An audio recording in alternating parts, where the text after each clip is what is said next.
Good morning, Rise and Freedom. I'm Austin Peterson. You're watching and listening to the Wake Up America show at wakeupAmericaShow.com, the 1-year anniversary show. I'm very excited to have you all here today.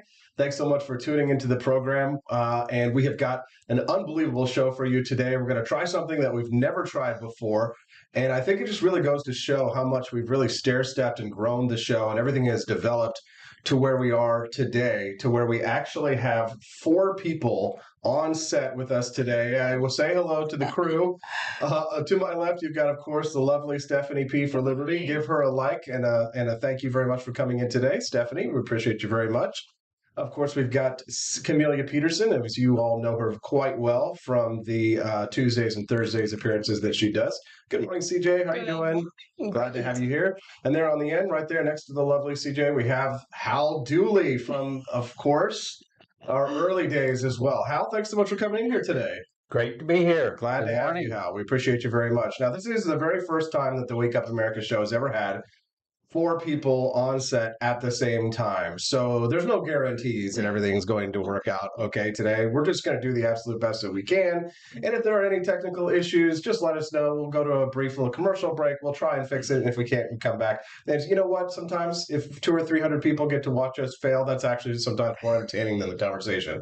So thanks so much for tuning in. I guess let's go ahead and just go start down to the left. Do you have any favorite memories? Anything that you'd like to share, Stephanie, about the 1-year anniversary looking back? Thinking about that, and I was like, okay, my favorite guests that you've had, and the things that stuck out in my mind, I'd say John Burke, when he came in studio. I think that was super cool because it was just it was a surprise. He came into town randomly.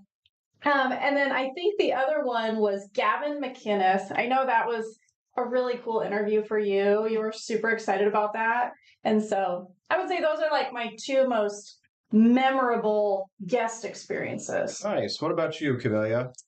I love how much the show has grown. And I think one of my favorite things has been watching you bring on new talent and elevate them, like Daniela Pensac, Ian Howard, some of those people. And anyway, love it. Nice. Wow. Of course, the favorite shows that I have are the ones that I was on.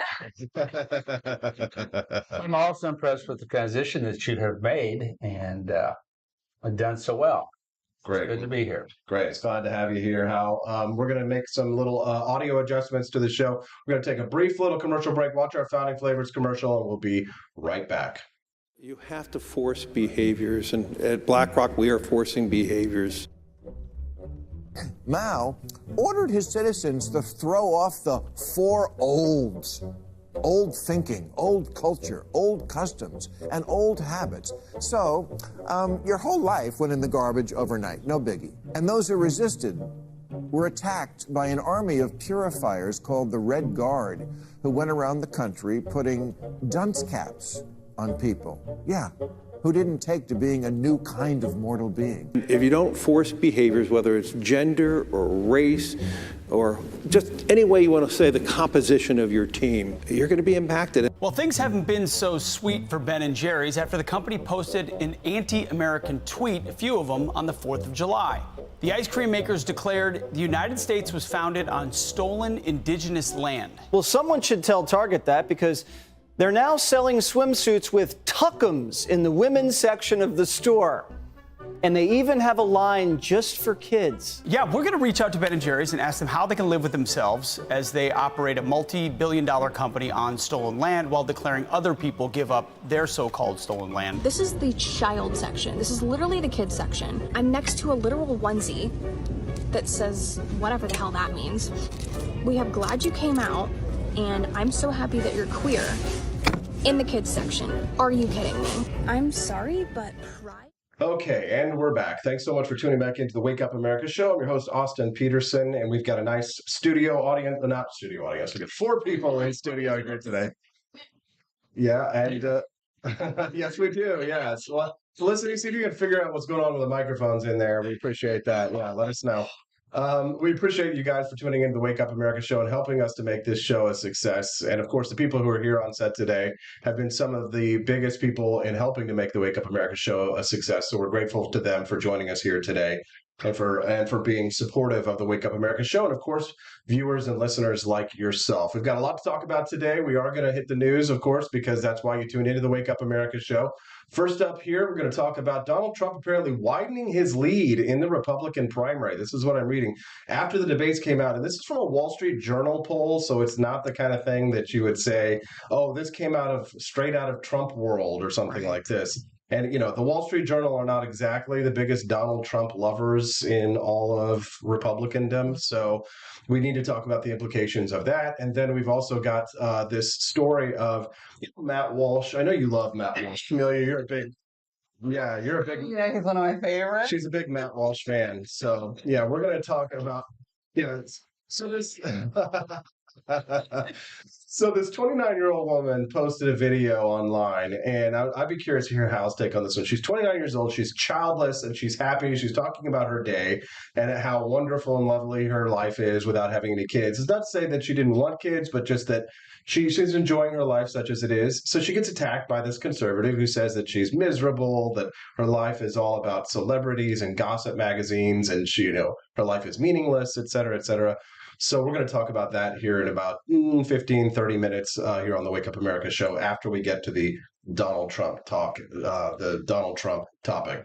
At 8 o'clock this morning, we're going to talk about buying a home, damn near impossible. There was a brief window of time where millennials people in my age group and younger were able to purchase a home during the pandemic. Stephanie and I were talking about this the other day. And now the mortgage rates have made it that Stephanie and I were talking about this the other day. Like, there's no way we could afford the house that we live in now with the monthly mortgage payments that we calculated. It was like, if we had bought the house now, the monthly mortgage payments would be like $3,500 or some kind of stupid amount of money that there's no way we could have afforded on a monthly basis.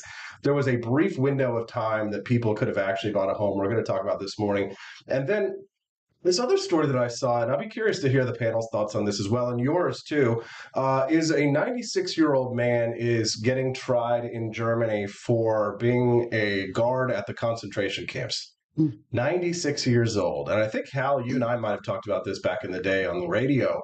But here's the thing. 18 years old when he was a guard in the concentration camp. Now he's 96. And here's the thing. You would think, okay, maybe statute of limitations run out. Maybe people are just vindictive. But he was SS. So we'll talk about that this morning, and we'll get your thoughts on that. You can always text the show at 573-319-1586. That's 573-319-1586. Let's go ahead and start down on the far left with Hal Dooley. Hal, what do you think about Donald Trump as the Republican nominee for a second time? You think you can pull a Grover Cleveland here?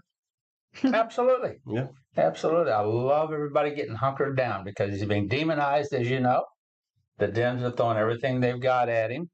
And us guys that like Trump are just doubling down as they are doubling down. I just, I hate never Trump. I hate people that say his personality is egotistical, and it is. But, you've got to look at the policies of what he has done in his 4 years and what he could have done had he had a good, strong Republican Senate in those days.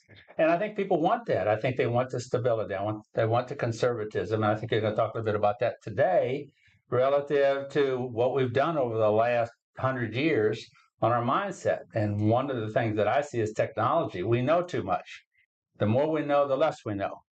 And it's bothersome, but I think that's the same thing with what we're going through now in the political cycle, is there's so much information out there and so many activities going. I would say activities, indictments and all this with regard to Trump, that you get tired of it. You get tired of it. And some of it's so blatant that people tend to identify something. I wish somebody would neutralize a lot of that stuff. I admire the guy.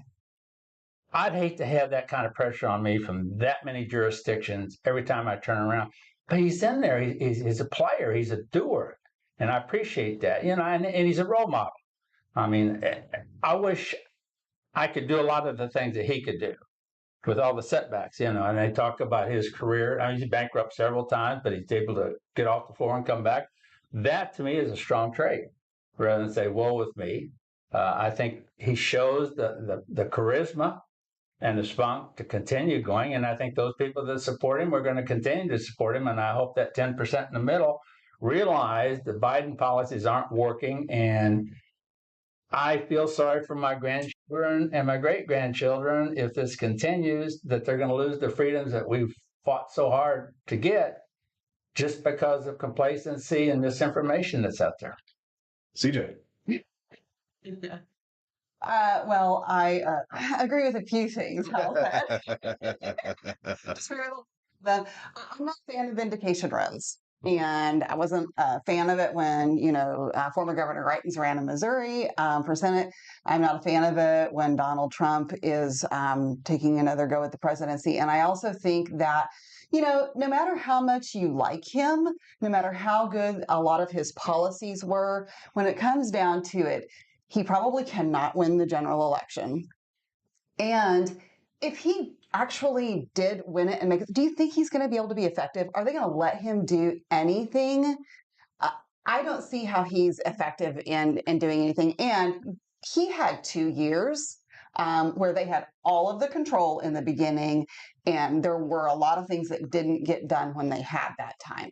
So, I don't know. I don't think it's good for the country to keep going back to the past, and I think that's what we're doing. I think we need somebody who can move forward, and I think that number in the middle is a lot bigger, and we saw that in 2022.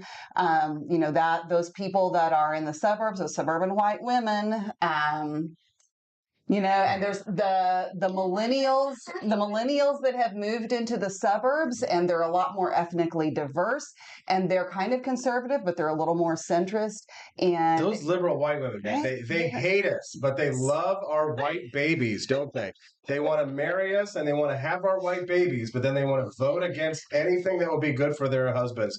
Why do you hate us, ladies? I don't understand. Stephanie, you want to weigh in? Can Trump win? That's your question? Can Trump win? Do you think he should win? Just give me your take on the fact that he's blowing everybody away in the Republican primary. He is? Yes.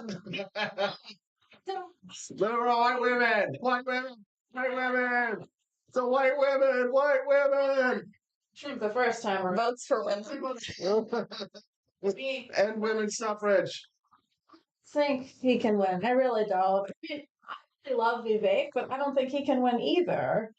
DeSantis, I'm not so sure he can win. I really think Biden is probably going to win again. I really think so. The Democrats are just too strong right now. That's really in my heart, I feel this is what's going to happen, even though I don't want it to happen. Sorry. God damn it. Go ahead, Val. You wanted to weigh in? Well, what's plan B? That's just it. What's plan B? Come on, girls. Let's get behind the best thing we got. Trust the plan. And let's talk about policy. The plan is to vote for Trump. But he lost last time, Hal. He lost. Fine. He lost. You think she's going to lose? What's your plan B then? DeSantis? Scott. I like Scott, Yeah, but I don't think he's got the votes. I mean, Well- there's alternatives out there, but you can't do it with 10% of the vote. I think it's just a timing thing. Just gotta wait 4 more years, and then it's gonna switch over. No. 4 years. 4 years. Like we're talking about the only thing that is keeping the United States from turning into a totalitarian communist poop hole are the 2 Supreme Court justices, Yes. 2 heartbeats away from totalitarian leftist control in this country. And so if Joe Biden runs and wins again and somehow doesn't die, he will be the person who will decide who the next 2 Supreme Court justices will be if Clarence Thomas and Samuel Alito happen to pass away. Hope to God that they don't. But here's another thing we're not talking about here, and this is something that's like going around in conspiracy circles. Tucker Carlson's talking about it. They're talking about assassinating Donald Trump. It's not Donald Trump that the left wants dead. It's Justices Alito and Clarence Thomas. And if those 2 men are killed, or if they die on accident or just of natural causes, this country's in big trouble. Don't you agree? Anybody in the panel want to speak up to that one? Yeah, I mean, for sure. We've seen plenty of, people, this never used to be a thing, and people have been showing up at their houses and, making death threats. And that's terrible. I think it would be, I think if a few things happened, we would be in serious trouble as a country because of the ramifications that would come out of it. And I think, one of those is if something happened to one of those 2 justices. And I also think if they decide to pull something and something actually happened with Trump before the election, I think you would see a meltdown on the right. And that frightens me to think what would happen if something happened like that. Hell. Well, lower yourself down to the Senate. You've got a couple of people on life support in the Senate too to sway the majority there, and they're trying to prop them up. So you're right. I mean, mortality is a big thing right now, both in the Senate and also in the Supreme Court. It could weigh things differently. What's the probability that Joe Biden would die first before these justices? We don't want that, though. These justices. They're old. Well, for men, they're old. Yeah. For men, they're old.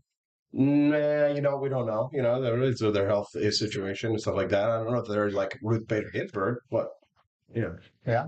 I think Congress, is another factor when we talk about if Donald Trump were to win, because if he's at the top of the ticket in the general election, we will have a lot of seats, not only at the state level, but also in the Senate and the House at the federal level, that will be much harder fought, will be much harder to win.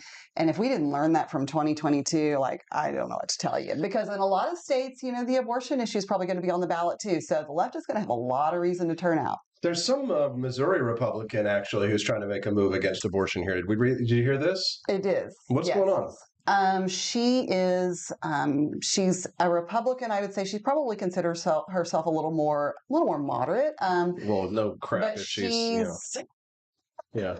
She's great fiscally. I actually, Jamie Corley. Okay. I actually know her. So. Okay.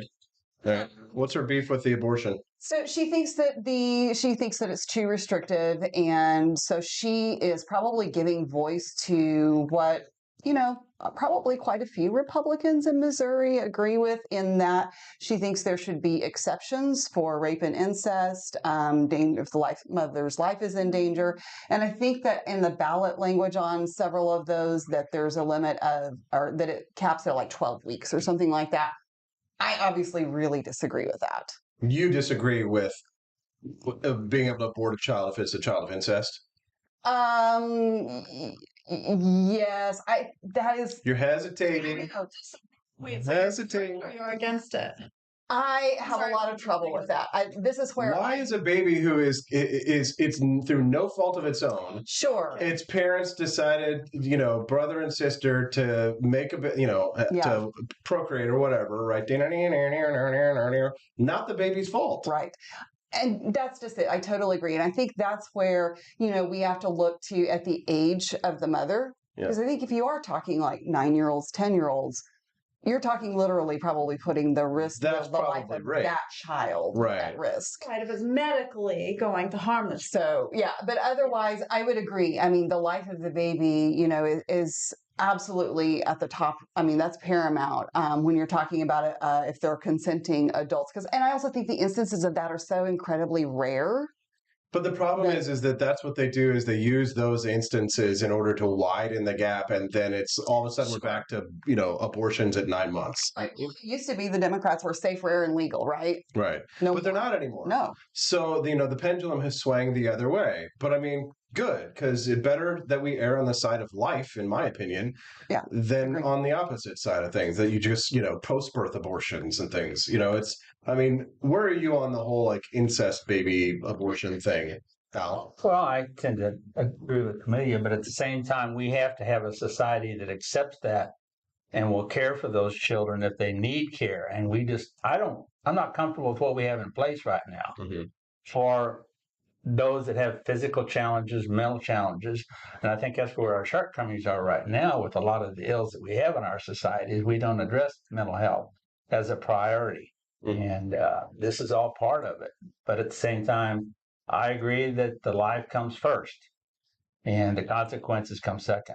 All right. If you just go ahead, Steph. Yeah. I just wonder, like with everything, it's like, can we just gradually make this change? I think we look at things as like all or nothing, like either we're for abortion or we're against it. But can we kind of be in the middle a little bit and gradually make these changes towards what we want, kind of like with libertarians. Libertarians are like, we don't want a welfare state at all. Okay, well, can we just kind of reel it back a little? But we already have. But here's the thing: we won on abortion, right? It's not like with libertarians where it's like, we're starting from square one with abortion. Like, we overturned Roe versus Wade. This is a massive victory.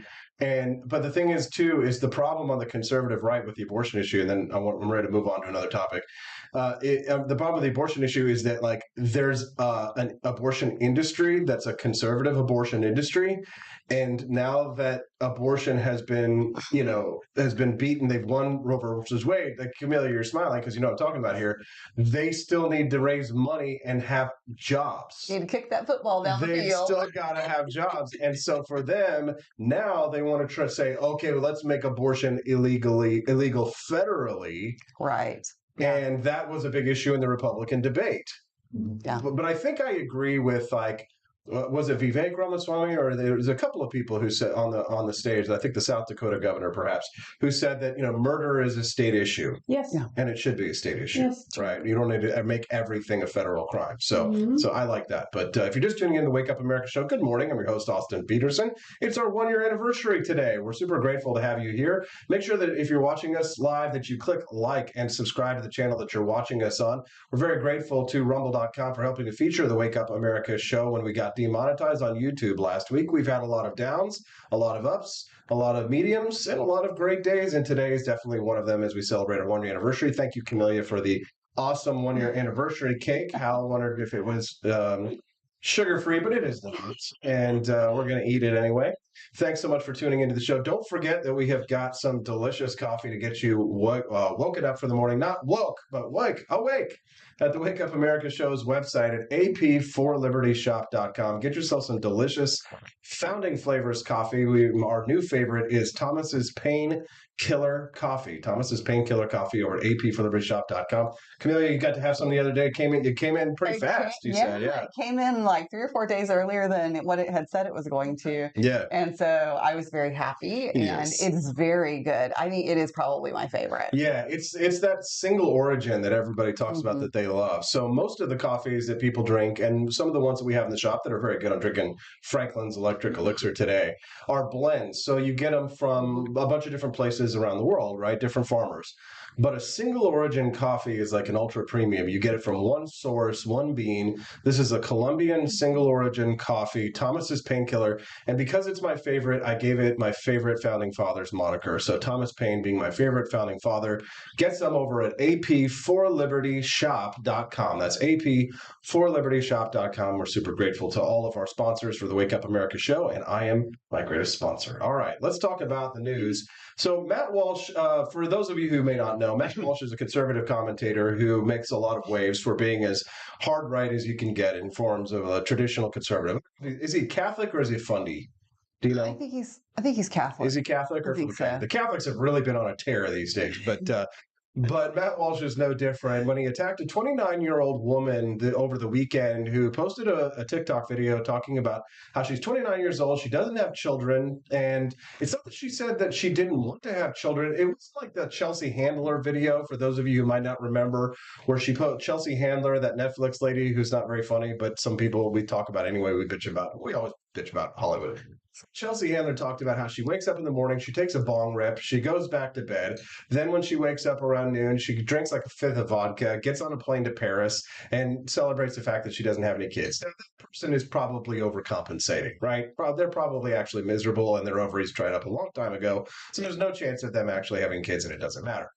This 29-year-old woman, ostensibly might want to actually have children someday. And she talked about, though, how she's happy with her life choices and she didn't have children. And you know what? That's fine. So I'm going to open it up the panel for the audience here. And, Stephanie, you had the strongest opinion about this one over the weekend because you watched the video and were like, I think it's perfectly fine. Don't let me say your opinion. You say your opinion.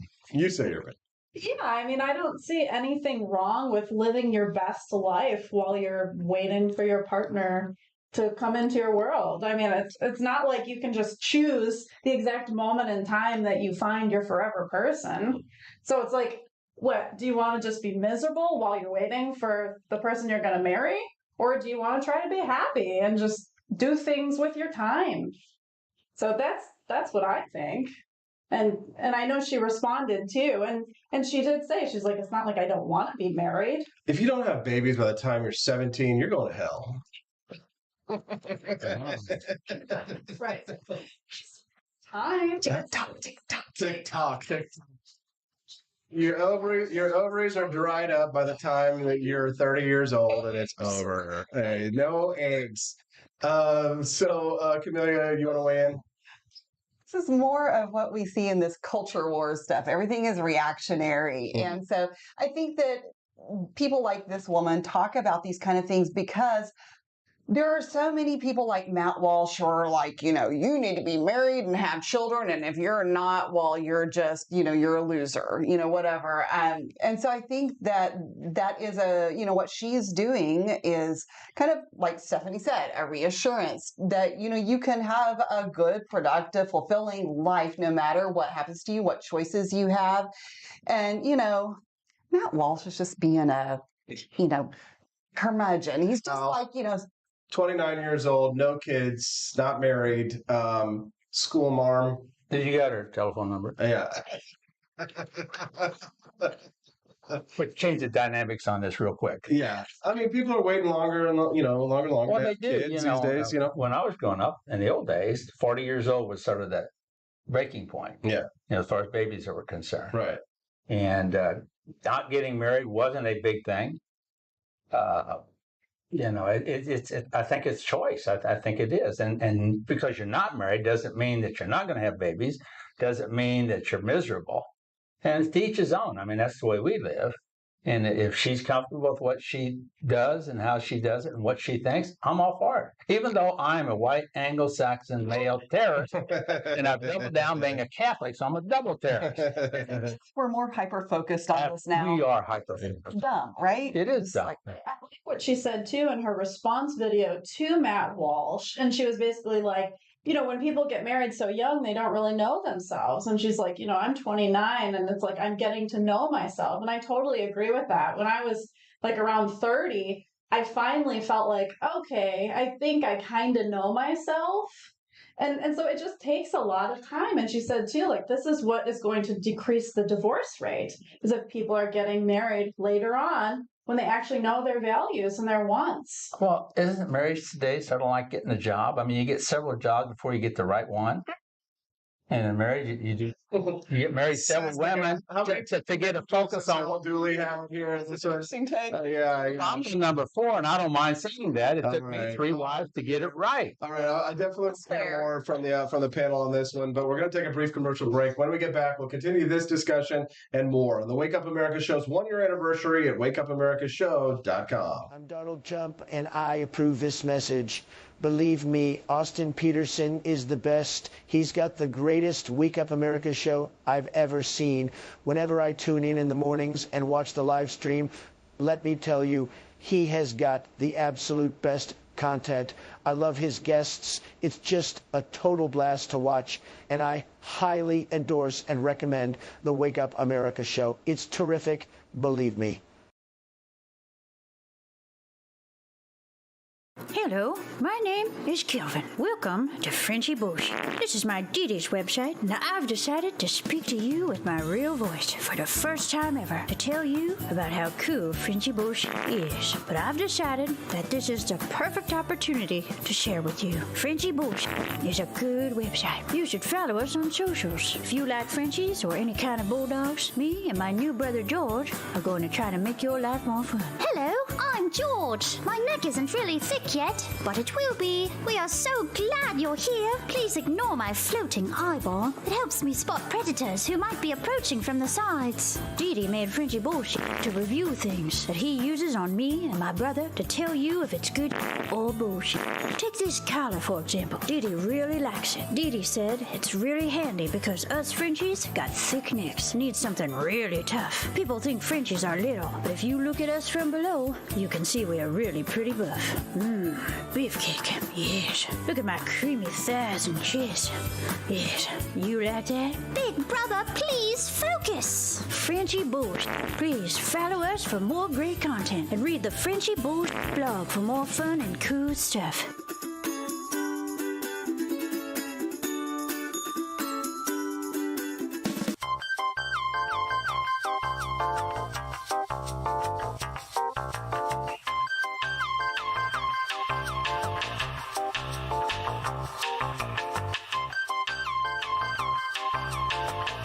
I'm a public defender. I am a public defender. I'm proud to be a public defender. 80% of Americans accused of a crime will get appointed a public defender. Everybody from a speeding ticket to capital murder. For every $1 we spend on public defenders, we spend $3 on prosecutors. Public defenders have to do pretty much everything on their own. Social workers, counselors. Investigating is another piece of it. The average public defender holds 300 cases annually. You never feel like there's enough time. Public defenders have health issues all the time. A lot of people give up and say, I can't do this work anymore. Gideon's Promise trains, mentors, and supports public defenders. There are a lot of people who say that they would not still be public defenders, but for Gideon's Promise. It's fueled me to continue on in this fight. Gideon's Promise has changed the face of public defense. People see us as troublemakers. Good trouble only. We don't make it easy. It should not be easy to take away someone's liberty.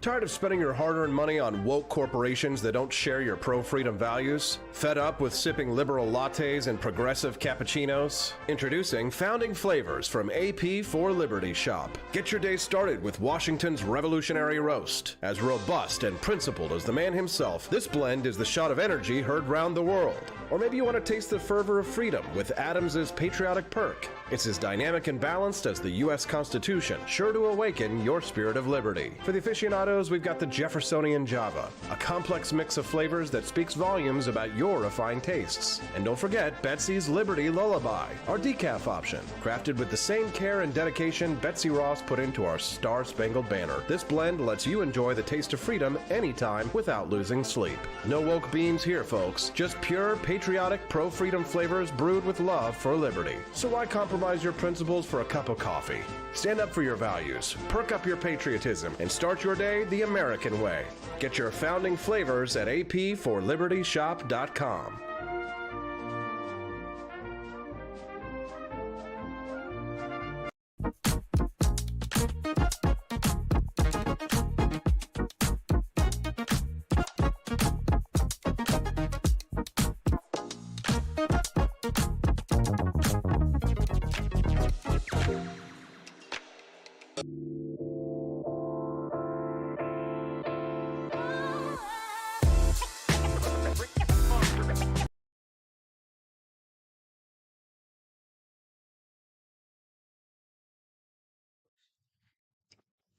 Welcome back to the Wake Up America show. Hey guys, I'm your host, Austin Peterson. It's the 1-year anniversary special. We're very glad to have all of our friends joining us here on rumble.com this morning. Make sure that you click like and subscribe to the channel so you can get updates whenever we go live. The Wake Up America show has been streaming live for 1 year today, and we stream every Monday through Friday from 7 a.m. to 9 a.m. Central Time. Thanks so much for tuning in. And of course, for our studio here, our guests. I've never had this many people in the studio at one time. Stephanie Peterson joining us here live. Hey, Steph, say hi to everybody.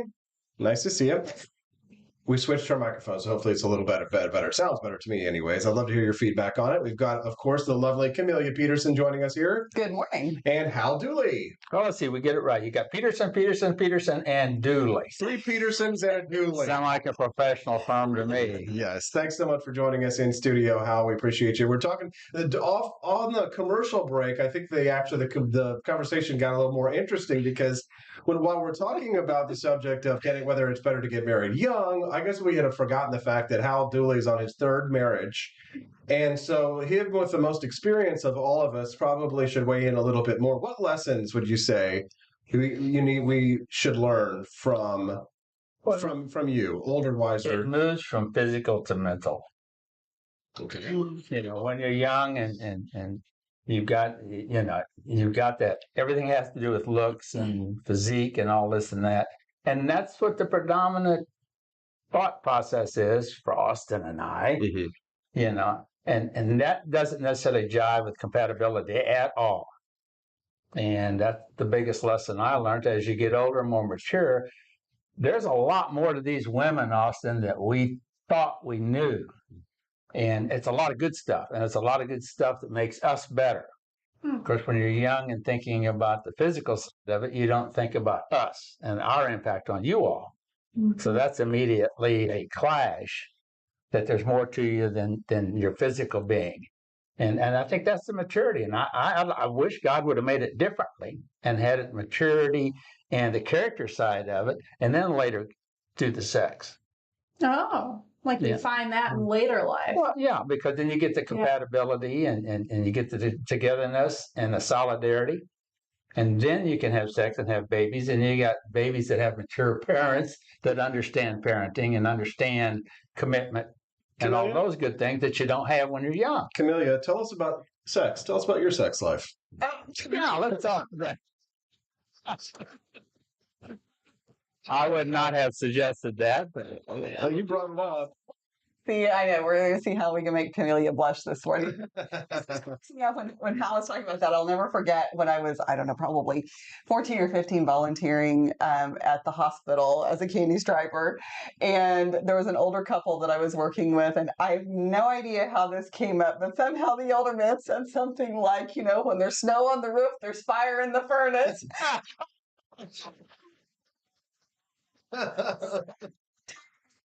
Mortified, now it's funny. But I mean, when it comes to the sexual attraction, obviously I think that has to be a part of it, because it's that physical attraction that's necessary for you to want to be near someone. So there's a reason why biologically that exists, and we can't deny it. But Hal makes a good point when you say that it would be nice if we could get to know each other in a way where those chemicals kind of didn't interfere with everything, because they definitely do. Especially for us guys, right? Because we're full of testosterone hormones, and we have a sex drive that makes us not want to stick with one woman, whereas females typically want to stick with one man. So the war of the sexes, in my opinion, really blossoms out of that tension, that natural tension that exists, right? And I think it has an evolutionary basis, at least from my understanding. I've watched a few documentaries on this, like the reason for sexual reproduction. And there's a really good one I think PBS did called Why Sex? And it asks the question of not just why is it that we have sex at all, but also it asks the question of sexual reproduction. Why do we even have genders, right? So why don't we, like so many other animals in the animal kingdom, have asexual reproduction? Right. And the documentary essentially answered the question like this. It said that the reason why there are 2 genders, and there are only 2 genders, and the reason why there are 2 genders is because sexual reproduction allows us to, while we're sharing DNA, it allows us to have a layer of protection from disease. And that was the trade-off for our species to, instead of having asexual reproduction, which we would all be clones. Now, I don't want to get too much in the weeds of the science on this one, but I mean, if you're a clone and everybody is a clone, then you're more susceptible to disease. And one of the real life examples we see of this are like the bananas. So they're like when you eat banana candy, it doesn't taste like what actual bananas taste like, in large part because the bananas that we use, the flavor that we use, comes from bananas that existed 75 or 100 years ago. But through genetic selection, we've made clones and clones and clones and clones of one type of banana. Now, that actually puts the banana population at risk, because if a disease were to attack the type of bananas that we have right now, it could wipe out all of the bananas. And it's like that for humans, and it's like that for other species. The sexual reproduction exists in humans, and again, I don't want to get too much in the weeds, and that's already probably going on too long about this. It exists because there's a biological reason for it. We trade DNA, and then that extra layer of protection is afforded as a resistance to disease. At least that's what most scientists have said. And for that reason, we have the war of the sexes, right? Men have multiple sperm. We want to have multiple partners. Women have one egg, and they have a lot more invested in the reproductive process. So they are more choosy. And speaking of being choosy, right, there's a lot of arguments that I've had with the ladies who are sitting right next to me right now about like who are choosier and who do looks matter to more and things like that. And I say it's women. It looks matter more to women than they do to guys. And you've both disagreed with me on this. I think so. I mean, I think for me now at the age I'm at, I think emotional compatibility is more important than how good looking somebody is. Now, if I can fulfill my emotional needs and wants, then I'm usually pretty happy. It is, I mean, it's a component. I think for men, like Hal mentioned, like it is at a certain, it's a primary component. It's a primary criteria. For women, I don't think it's ever the primary criteria. Women tend to be a little more holistic in, you know, what they, the criteria they use to gauge attraction. But I also think that when, you know, you talk about what Hal was mentioning with maturity and things like this, and, you know, you talk about the evolution of things, and this is what makes us more than animals, right? If we just, this is one of the things I see in the whole red pill manosphere thing that I kind of balk about sometimes is, yeah, I do think that we need to use our knowledge of human nature and evolution, those kind of things, to inform understanding each other and what drives us and motivates us. But it shouldn't be what determines our behavior, because we're more than our base instincts. That's what makes us human. I agree with you. Hal? Absolutely. No, I agree, because I don't think I would have been attracted to my present wife back in my early days. What I was looking at with regard to values, which is primarily the physical side of it. And you know, she's more of a grassroots, hardworking, I don't know what you call it, flamboyant type personality.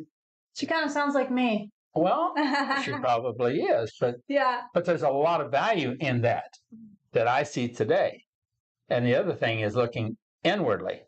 You put up with me and my shortcomings, you know, and she does. There's a lot of times I know I've made her mad, but she doesn't show it. She just forgives and moves on. Mm-hmm. Back in the old days, that would have been I'm going to throw things at you in the apartment and raise hell, and you know. So it has changed quite a bit as you get older on accepting a person's shortcomings as well as their positive things. Sure. Yeah, I mean, Austin and I talk about that too. It's like, I don't think I would have been the right woman for him 10 years ago, but he is ready for a woman like me now.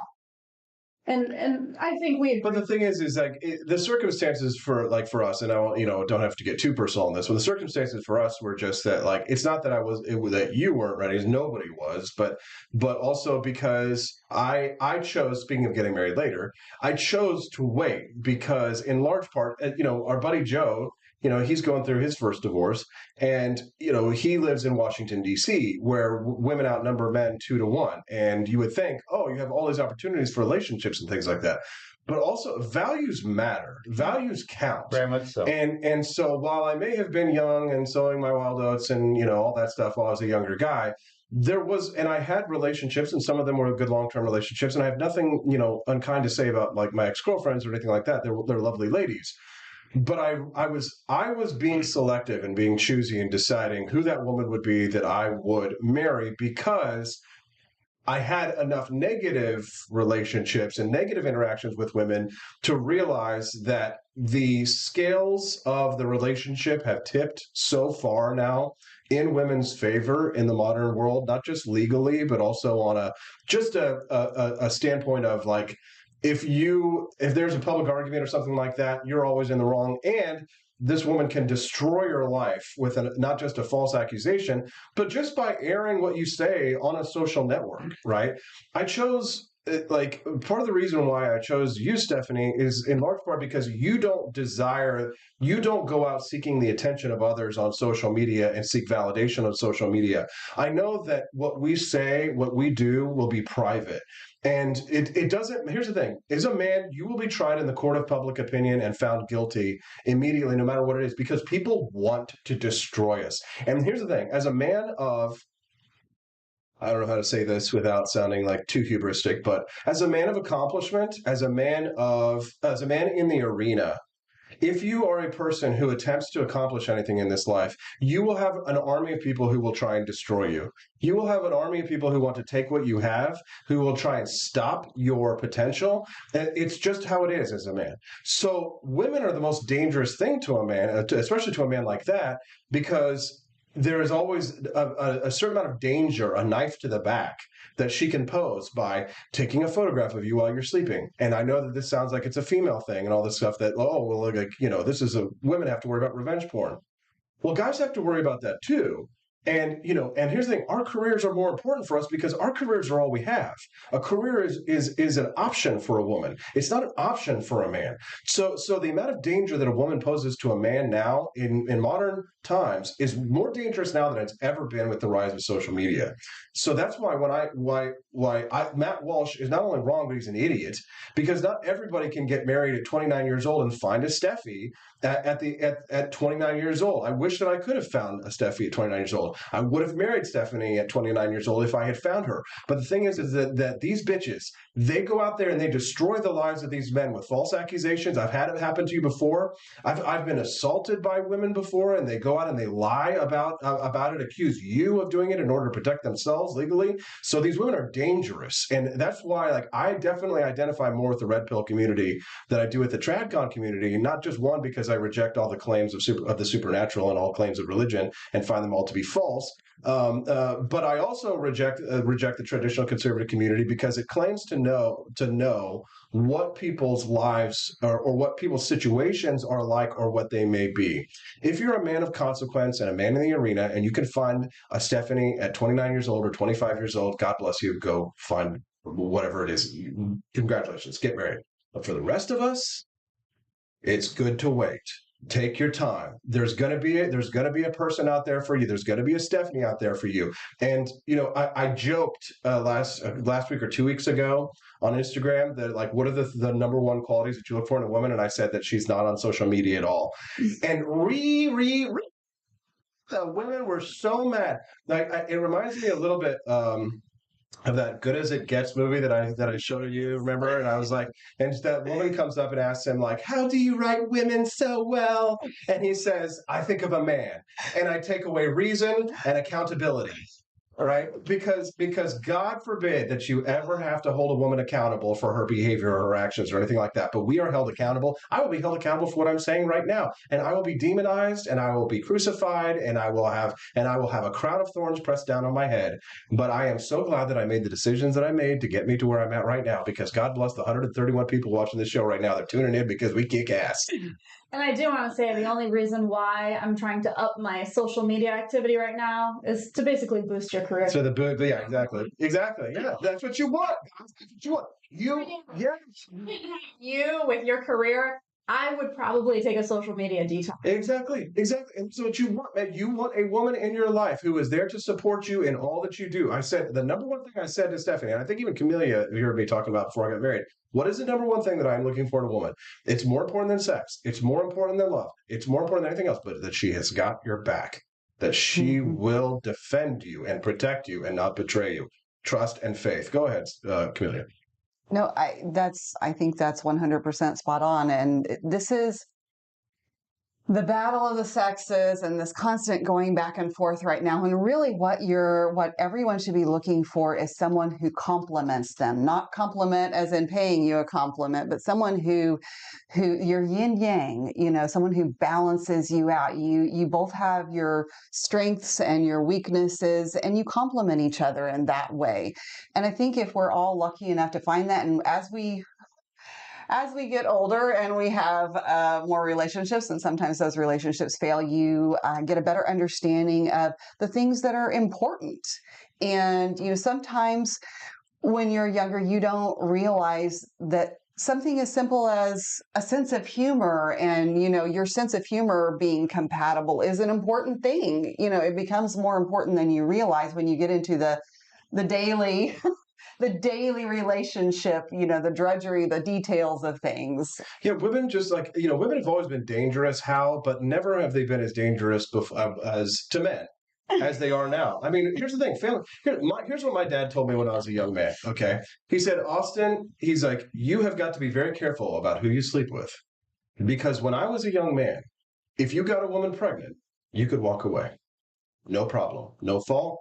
And it was all her responsibility. There wasn't child support, right? There wasn't anything like that, right? That. And now we have child support and we have responsibilities and we have, marital courts, right? No fault divorce wasn't a thing when he was a young man. Now we have no fault divorce, right? And now the government actually pays women to leave their husbands and then go ahead and get on the dole, right? Because of the way that the welfare state works. And I know that this is something that raises Camelia's hackles when I say this, but am I incorrect?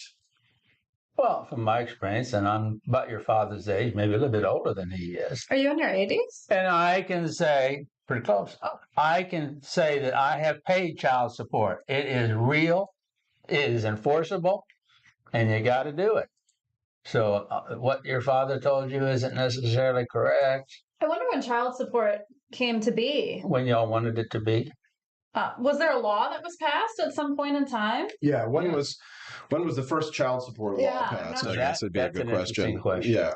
Well, here's the thing, though. If a man has integrity and he has fathered a child, he's going to step up and take responsibility anyway. But we didn't have to. But there's a lot of the government didn't force us. But why?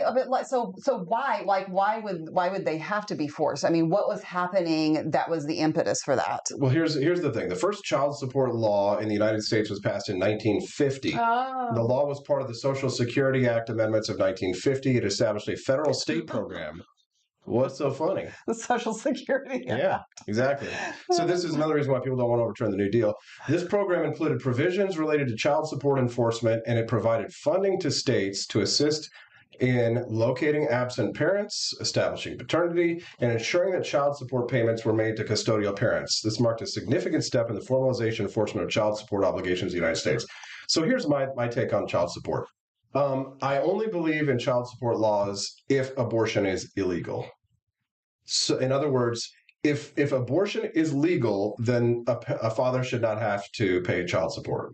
If you're in a state where abortion is legal, then I also think you should not be required to pay child support. And the reason why should be obvious. If a woman can walk away from responsibilities, then so should a man be able to walk away. I agree with that. How? Yeah. It's an interesting concept. But what if the woman is conservative and she doesn't want to have an abortion? She doesn't believe in that. Should the man be forced? If he believes in abortion, should he be forced to take care of that kid? Right? That happens. Yeah. So that doesn't really make sense. Why? If you're a conservative, why are you sleeping around? Oh, right, exactly. But it's like, You don't always do all the right things, right? Yes. So then, if you're a conservative, then you shouldn't be you shouldn't be having children out of wedlock anyway. So take care of the child. It's your responsibility. Is that how we define the conservative? I know that's a scary stat. So I could just scratch them off. So I walk into a bar and I say, which ones are you are conservative? Which ones are you are liberal? That's right. Thing. Absolutely. People should be required to be a little bit more choosy in who they select. People should have to pay. Here's the thing. Yes, ladies, reason we think of a man. Think of a man and take away reason and accountability. Yes, ladies, you should have to be accountable for your decisions. You should have to. Who are the people who are in control of sex? Who decides? Okay, but it takes two to tango. It's women. But you are the one who is in control of the reproductive process. Here we go. In Missouri, so to help out the guys with that, there is a mobile nutcracker unit that's going around by Planned Parenthood. Oh boy. Free vasectomies. Yes. There you go. That's heard about that. There you go. That's fine. You want to get a vasectomy? You want to, destroy your manhood? That's fine, right? But isn't the federal government? We are both responsible. It's a choice, okay? The man chooses to make a move and the woman chooses to make a move. That's true. But don't you have a third partner in this today? The federal government? Oh, Lord. Right. Because they step in and say, you can have sex with Stephanie and get her pregnant and you can walk away and they'll take care of Stephanie. Exactly. Because there's a dollar amount associated to a baby. Mm-hmm. So maybe the government is contributing to the decline in masculinity. I think they are. It has to do with here's the thing. Nobody wants to be accountable, to be held accountable. Right? Nobody wants to have to be held accountable for their decisions. We all would love to live in a world where we can socialize the risk and privatize the profit.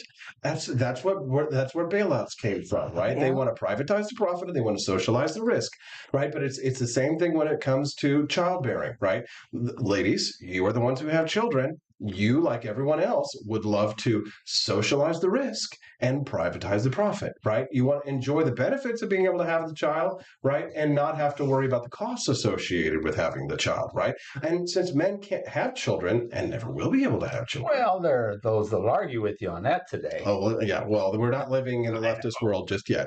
If you're just tuning into the Wake Up America show, good morning. I'm your host, Austin Peterson. We're talking about abortion and childbirth and female accountability. We're glad to have you here.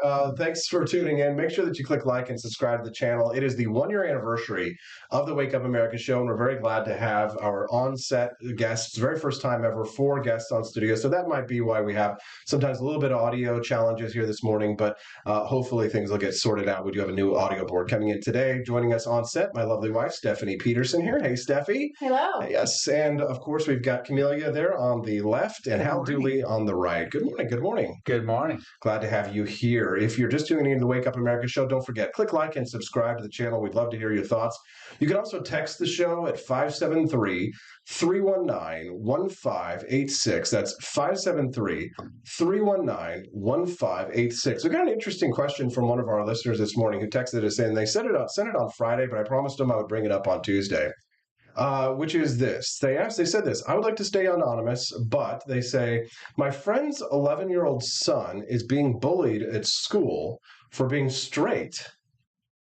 And I can't wrap my head around what to do about it. I have no idea what I would do if it was my own 11-year-old son. Can you give your opinion? So this is a person whose friend has a child, 11-year-old son, is bullied at school for being straight. How? You're making faces. Go ahead. I don't know. I question, what school is that? Yeah.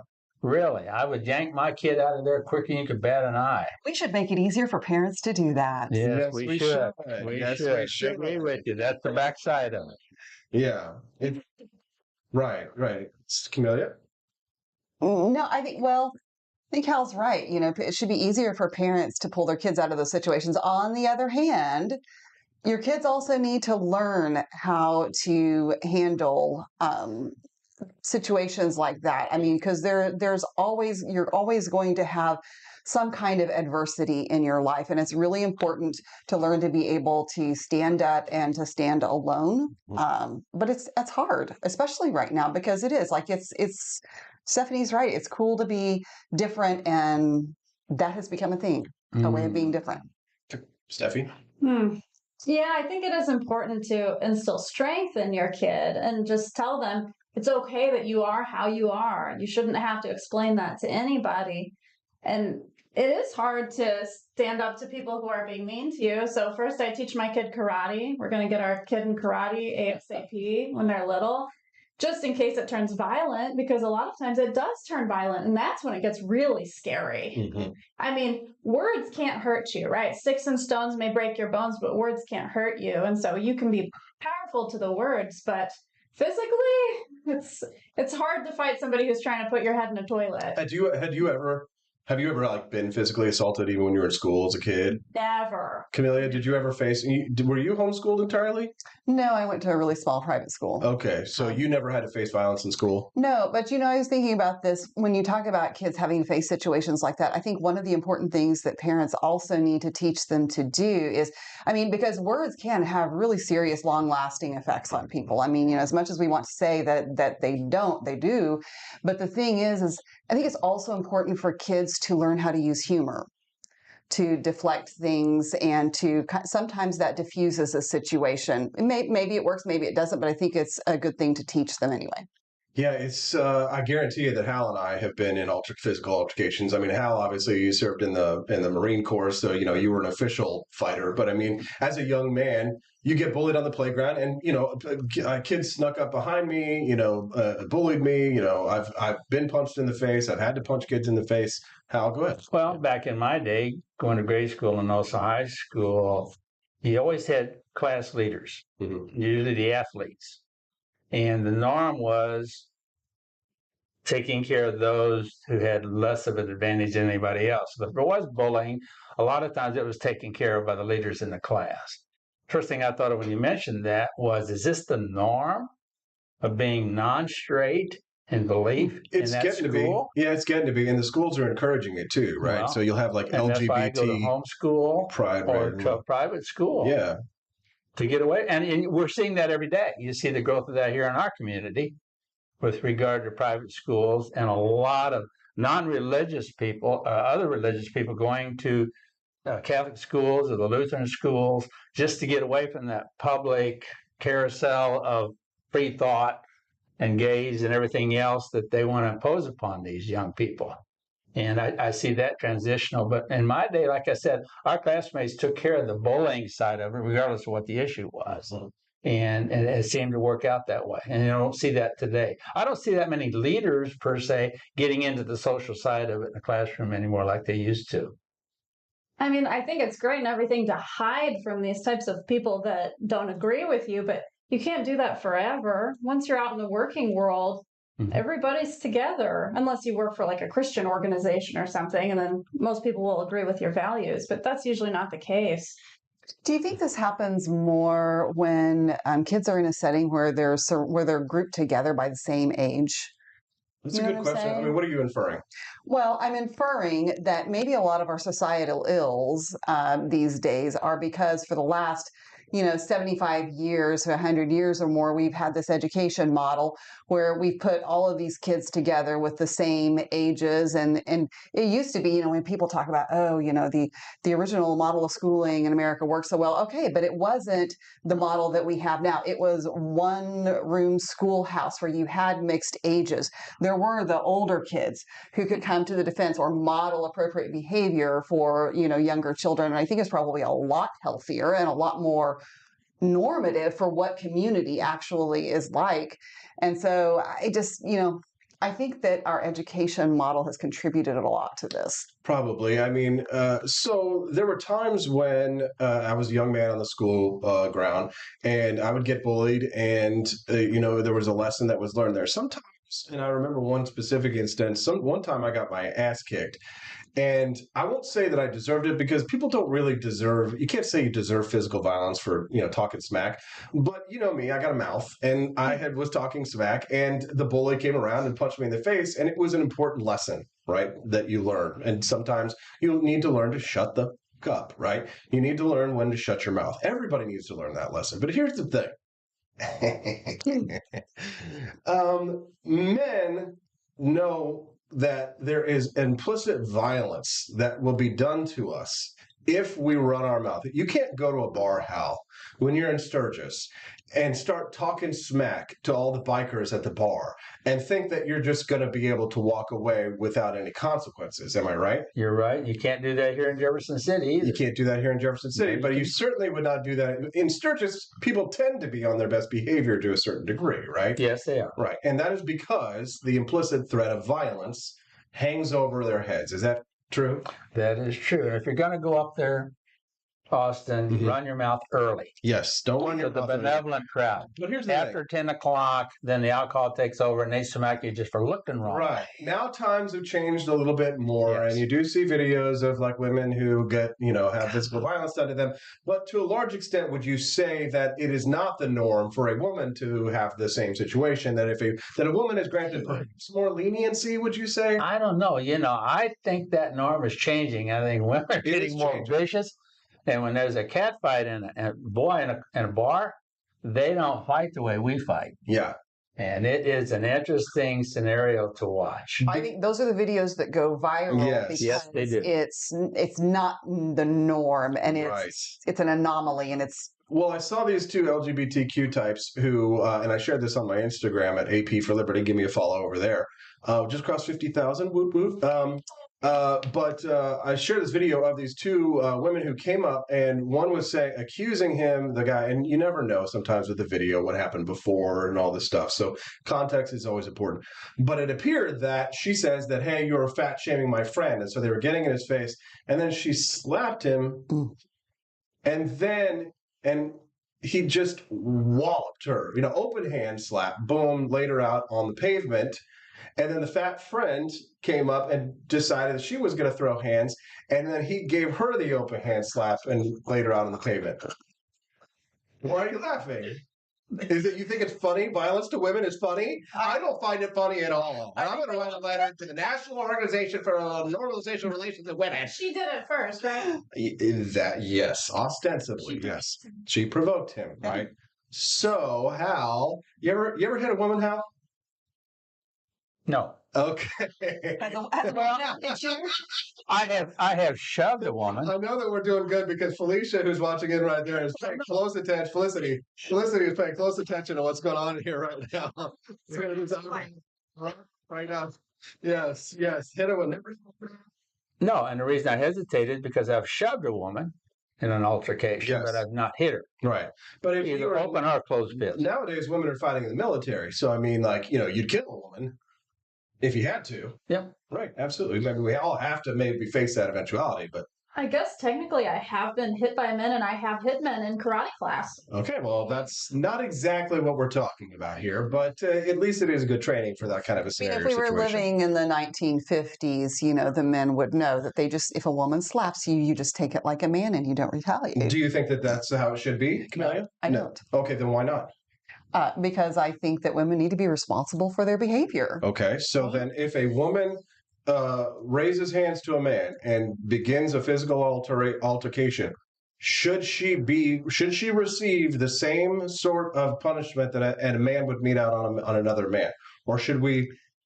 We're talking about, much smaller creatures here. I do think that while it's not necessary, while it is okay for a man to respond, I think that men do always need to be cognizant of that physical strength difference, and that you can do a lot more damage to someone smaller than you. Yeah. Yeah, it'd be like if a midget man was... A midget man. A midget can do a lot more damage down there than just slap somebody. Social norms mission. Yes, early on in my era, it was a norm for a woman to slap a man if he was out of line. Yeah. And it was acceptable. You saw it in movies and even in bars and stuff. It was normal to slap a woman, or for a woman to slap a man. If you said something, right, that was out of character, was not nice, and she slapped you, that was acceptable. Think about all those old movies. But it's more acceptable to slap a woman too, as a man. Not necessarily. slapped. I'm going before. Well, then in movies, like it was very common. Like there were even like pamphlets on etiquette for how to treat your wife, spanking her. Camilla, I remember those. I didn't get those flyers in the mail. Wait. Spanking. Yeah. Spanking your wife. Like that was a common thing. Why are you laughing? You're normalizing this kind of misogyny. What was spurring some more childbirth in our society? Spanking. Simulation. Yeah, see. So I know that of the 122 people watching us right now, many of you are watching us for the very first time. And if you are and you're enjoying this content, this is what you get on the Wake Up America show. It's not quite the Fresh and Fit podcast. No, we're not Timcast. We are more like a little combination of the two with a little bit more elevated maturity, although we can be very immature. On the Wake Up America show. So make sure that you click and like and subscribe to the Wake Up America show. It's our 1 year anniversary. Thank you to Camellia for the lovely cake for our celebration of our 1 year anniversary right now. I'm joined in studio right here by my lovely wife, Stephanie Peterson, who's joining us now. Click like for her. Yes. And then we have the lovely Camellia Peterson, who's joining us there on the left. Say hi to Camellia, as well as Hal Dooley, who's joining us here in studio as well, guys. We appreciate you very much. John Wren and Casey says, wow, this just went off the rails. LOL. I would say so. Yes, that's what happens. On the 1 year anniversary show, things were always guaranteed to get a little bit weird. We are having 4 people on set for the very first time, so anything can happen here. We appreciate that. Clementine says, fighting a midget brings a new meaning to punching down. Very good. Thank you, Clementine. Go ahead, Hal. What were you going to say? Well, we were talking about the slapping incidents back and forth, and I don't recall ever seeing on a movie a woman slapping a man unless it was a retaliation, but that ended it right there. They didn't go any further than that. Right. But then again, taking a woman over the knee and spanking her was somewhat of a norm back in the day too. Should we bring back spanking of wives? Maliciously, I mean, that's childish to me. Isn't that what you do to children? It reminds me of the time Sean Connery got in trouble. He did an interview with Barbara Walters when he talked about slapping a woman. Right. So it's like, if she gets out of hand, if she presses the point and she won't leave it alone and she has to have the last word. I can do my Sean Connery accent right now, but. Do women respond as well to physical consequences? Well, I know one way to find out, and it's the women's behavior has gotten worse over the years. Let me say, if you were to draw a trend line, now correlation isn't always causation, but the amount of spankings that wives have been getting over the last 50, 60 years, and women's behavior out in the street with the pink pussy hats and the women's marches and the abortions and the leftist politics and the LGBTQ plus in schools and everything like that. Maybe we need to bring back wifely spankings. Now, don't spank a stranger, but maybe wives, if they're going out and they're not voting for Donald Trump, they should be spanked vigorously. I don't like pain. My pain tolerance is. Well, that's the point, right? So you won't go out there and vote for a Democrat. I would not do anything again. I'd be like, I don't want pain. Yes. That's what I would probably do. Yes. All right. How? I think that's what spanking is. It's supposed to be, right? It's a correction. It's supposed to be painful not to do it again. So your behavior that the spanking propagated, you don't want to do that. Is it appropriate to spank a wife, Camellia? I think I have nothing more to say. All right, then perhaps we should move on. We appreciate all of our listeners who are joining us right now. Don't forget, you can text the show at 573-319-1586. That's 573-319-1586. It's the 1 year anniversary of the Wake Up America show. We all appreciate you very much for tuning in to the program and joining us here live. Make sure that you tune in every Monday through Friday from 7 a.m. to 9 a.m. Central Time. We'll be very grateful to have you join us again every Monday through Friday. The Wake Up America show streams live here at Central Time. So if you're subscribed to the channel, that way you'll get an update whenever you go live. But set a calendar appointment so that you don't forget and come back and join us each day to get the best in economic freedom and personal liberty, our news from a limited government viewpoint. And, sometimes we like to troll and goof around and talk about social issues as well. I do want to talk to you about this issue this is something that Hal Dooley and I used to speak about back on our radio days together.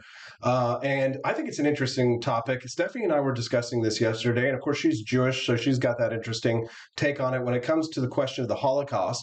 But apparently, Germany is going to be trying a 96-year-old man with 3,000 counts of murder. A 98-year-old German man is charged as an accessory to murder at a Nazi concentration camp, the Sachsenhausen concentration camp between 1943 and 1945. German citizen is accused of having supported the cruel and malicious killings of thousands of prisoners as a member of the SS Guard detail.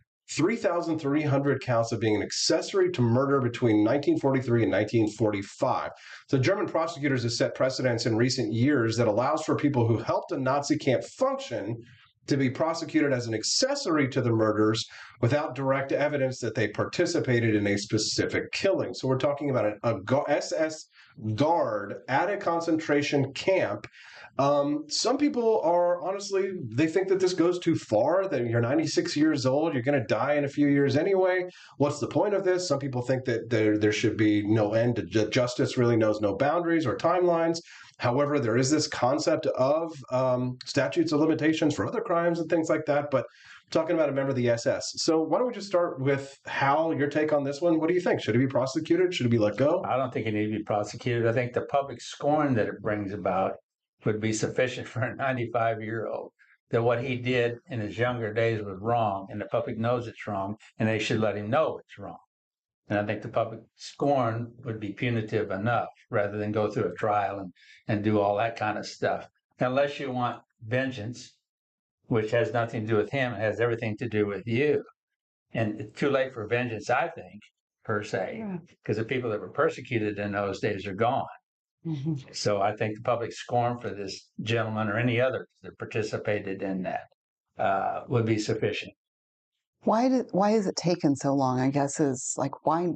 Well, a lot of these guys, if they weren't like actually officially protected, a lot of these guys, they didn't know who they were. So they only found out that they were there because the Mossad specifically tracks these guys down. They have a Nazi hunter unit. Yeah, go ahead. Didn't a lot of them go to South America? Right after the Holocaust, they got protected by the government. Yeah. So some of them actually became, official, where it was like, I was just listening to this podcast over the weekend about Werner von Braun. He became the head of NASA. The rocket development here, and he was a full-blown Nazi there. But then there was another there was another Nazi by the name of Klaus Barbie, who the United States, Barbie, kind of weird, right?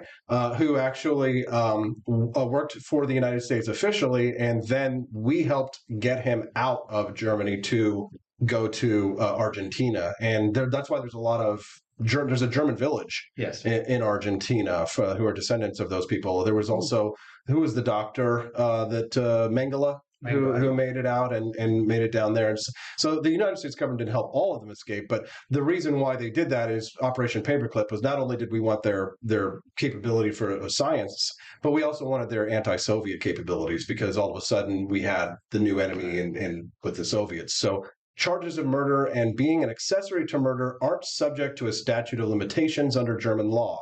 So that's why he is being tried now, because they found out who he was, and they say that he is fit to stand trial, at least on a limited basis. What's your take on it, Camelia? 96-year-old being tried in a court for being an SS guard at a concentration camp. I mean, I agree with Hal. I think it's, you have to ask, like, what's the purpose, of it? I mean, public shaming, okay, I think that's fine. Is it going to do anything to have a whole trial and to throw him in prison or whatever for the rest of his life? I don't know that accomplishes anything. Steffi. Now, for me, age comes in as a factor, because he was 18 years old when he did this. And in the article, it does say that he's being tried as a juvenile, even though now he's in his 90s, because when he committed this crime, I don't know what the law is in Germany, but I guess when you're 18, you're considered a juvenile, which is different here, obviously. But I just go back to, our brains are not fully formed until at least 25. Mm-hmm. And so it does make me cringe when people go to jail for their entire life when they commit a crime before the age of 25. I really struggle with that. So I get that, but here's the problem with that, is that it would be one thing if he was 18 years old and he was drafted into the Wehrmacht, okay? People who are drafted into the military, they get a little bit more of a pass because they didn't have any choice. But you don't get drafted into the SS, okay? You can join the SS, but you have to do it voluntarily. And in order to become a member of the SS, you get a tattoo underneath your arm. You go through a bunch of weird Nazi occult rituals. You have to swear blood oaths to Adolf Hitler. They go through a background check of all background checks to determine your Germanic ancestry, and you have to make all these promises to the Third Reich. It's not the same thing as going and fighting on the front line against being a soldier on the front lines. When you join the SS, that is a deliberate decision that you make to join the most secretive and the most evil of all of the organizations of Nazi Germany. So if he had just been a member of the front line in the Wehrmacht, I would say bless you. I wouldn't say bless you, but I would say don't join the Wehrmacht. But you already said it. Yeah, but if you're an SS guard, that's different. That is a deliberate choice. I don't care if you're 18 years old. 18-year-olds can still be tried for murder and for other crimes that they commit. Hal, did you want to weigh in or not? No, I still stand by what I said. I mean, public scorn's enough. Okay, there we go. Anybody else want to weigh in on that subject before we go? It depends on where he lives, but do you think the public is really going to scorn him? I don't know. He might still have a very easy, happy life. Yeah, hard to say. He has been. He already has. I mean, yeah. Yeah, no kidding. 96-year-old. What's the quality of life of a 96-year-old even today? Yeah, and I not wonder too, how open is he about his past? It's like, do the people in his community know about what he did? Right. Does he tell stories about it? Yeah, interesting conversation, one that we're going to continue here on the Wake Up America show. When we get back, millennials, our age and younger, did you buy a home and did you lock in an interest rate at around 1.75 or 2.75%, maybe 3.25%? Well, that was a good window of time, because if you didn't do it right now, the cost to buy the same homes that you've been looking at have more than doubled. We're going to talk about that when we get back on the Wake Up America show at wakeupAmericaShow.com.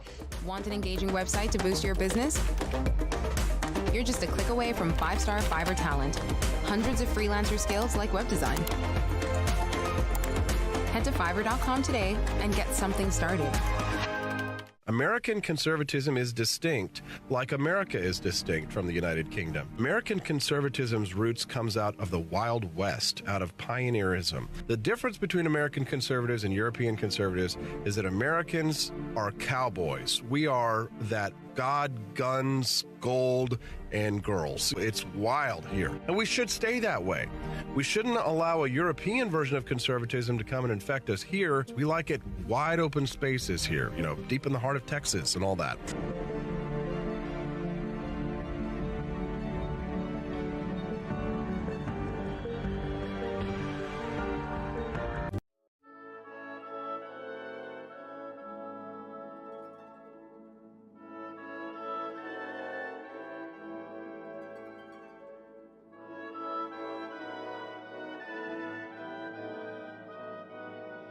Hey there, it's your favorite Vice President Joe Biden. I wanted to talk to you today about the Wake Up America show, the best source for all your political news and commentary. But before I get started, let me just make sure I have all my notes in order.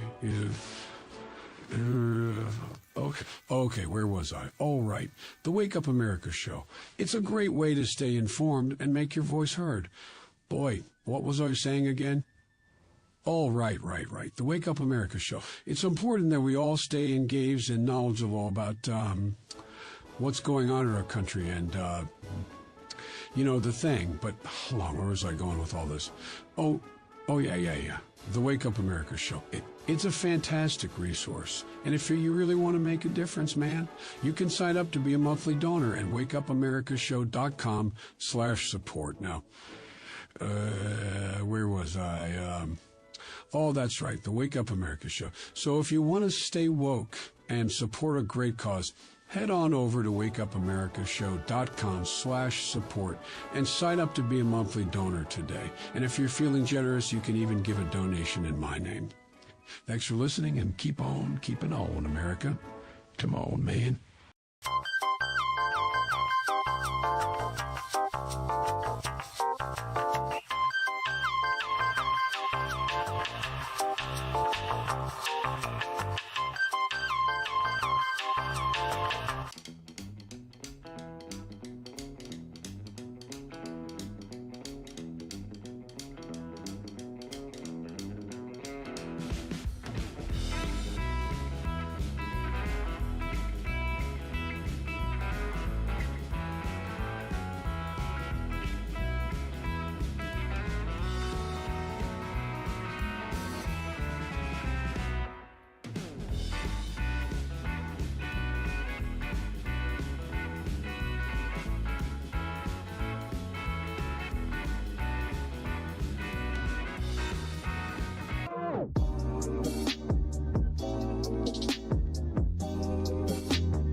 Thank you for watching the Wake Up America show with my dad. Today, I'd like to share with you 3 reasons why you should visit Dad's online store at apforlibertyshop.com. Number 1, you can get exclusive freedom-loving merch designed by AP himself or me mom, Steffi. Liberty Laura has made some designs as well, and blimey, they are great! Number 2, most of these products are so wicked that they aren't even allowed to be advertised on Facebook or Instagram. Modern machine guns and a proper keychain. Plus, our Grover Cleveland t-shirt is so spicy apparently that leftists on Facebook specifically banned it from appearing on the website. Number 3, you're supporting liberty lovers just like you. Spend your money where you earn it, and you help me Pops build a community that supports what you believe. Bloody hell, this commercial is running too long. Gotta run. Bye now. Don't forget to visit apforlibertyshop.com. That's apforlibertyshop.com.